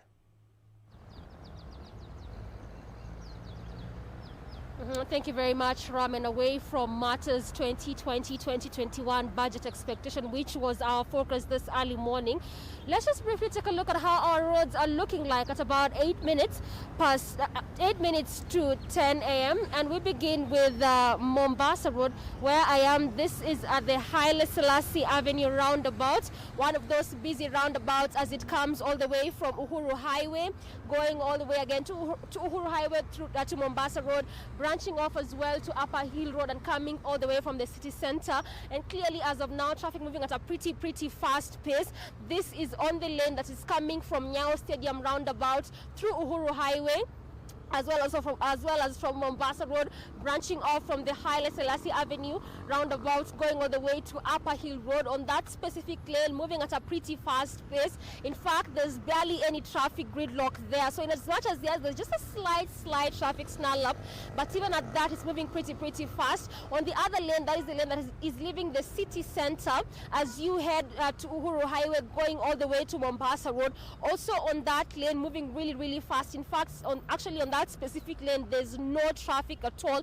But also, one thing I have witnessed around this roundabout is the traffic police very just up early to try and see how best they can control traffic. And I can tell you for a fact they've really been doing a good job at that, because even at that, there's barely any traffic. And just on specific areas where there's a slight snarl up, it is a manageable kind of traffic. And away from the lane that is heading all the way to Mombasa Road, we come to Upper Hill Road. This is one of those roads that has just been under reconstruction to try and see how best they can control traffic, because it is one of those busy roads, given the fact that it comes all the way from Ngong Road, from estates such as Ngumo, coming from Kenyatta, from High Rise, as you come all the way to Haile Selassie Avenue roundabout, going all the way to Mombasa Road as you branch off also to Nairobi CBD. And on that lane that is Kenyans leaving actually Upper Hill, leaving places such as Ngong, such as Ngumo, such as Kenyatta. As you come to the city center on that specific lane, that's just where there's a bit of traffic snarl up. What you can see there is traffic at a standstill, simply because the police have closed that lane just to try and open up on other lanes, at least to see how best they can control traffic. But also, interestingly enough, is that on the lanes that are leaving the estates that ply this specific roads, that's just where there's a bit of traffic snarl up. On the other lanes, so the lanes that are leaving city center as you go to the estates, on those specific lanes there's barely any traffic. But that is how we'd expect our road to look like, because basically the lanes that are leaving the estates, just shows you that people are leaving their homes, going to their workstations, going to their businesses. So basically that's how we'd expect our roads to be looking like in terms of traffic this early morning. But as you come to Upper Hill Road, on the other lane is in fact there's no traffic at all. So that means if you're coming from Ngong Road, if you're coming from Gumo, from High Rise using Upper Hill Road, then you may just have to make do the traffic as you enjoy the Haile Selassie Avenue roundabout, because there's just a slight gridlock there, but still a manageable kind of traffic on the other lane. So that means if you're coming from places such as Langata Road, if you're coming from Mombasa Road, all the way from Nyayo Stadium roundabout, still using Upper Hill Road, going to places such as Kenyatta and even Bagathi Way, then it's a smooth sailing for you, because then on that specific road, then there's no traffic at all. But also, as you leave the city center, as you come to those roads that I've just showed you this early morning, again, there's just a slight gridlock there, but even at that, it's a quite manageable kind of traffic, because as I had mentioned to you, the traffic police are also just up and early bright to see how best they can control traffic, and they're doing a good job at that. But that's that in terms of traffic this morning. Our focus just this couple of minutes have been around Haile Selassie Avenue roundabout. Our focus being on Uhuru Highway as well as Upper Hill Road. And that's how we wrap it up this early morning on Good Morning Kenya. We are still continuing to cover for you the budget 2020-2021. That will be our focus. But as of now, from me and on behalf of the entire team that made Good Morning Kenya a success this early morning, we say thank you so much for watching. Till next week, good morning.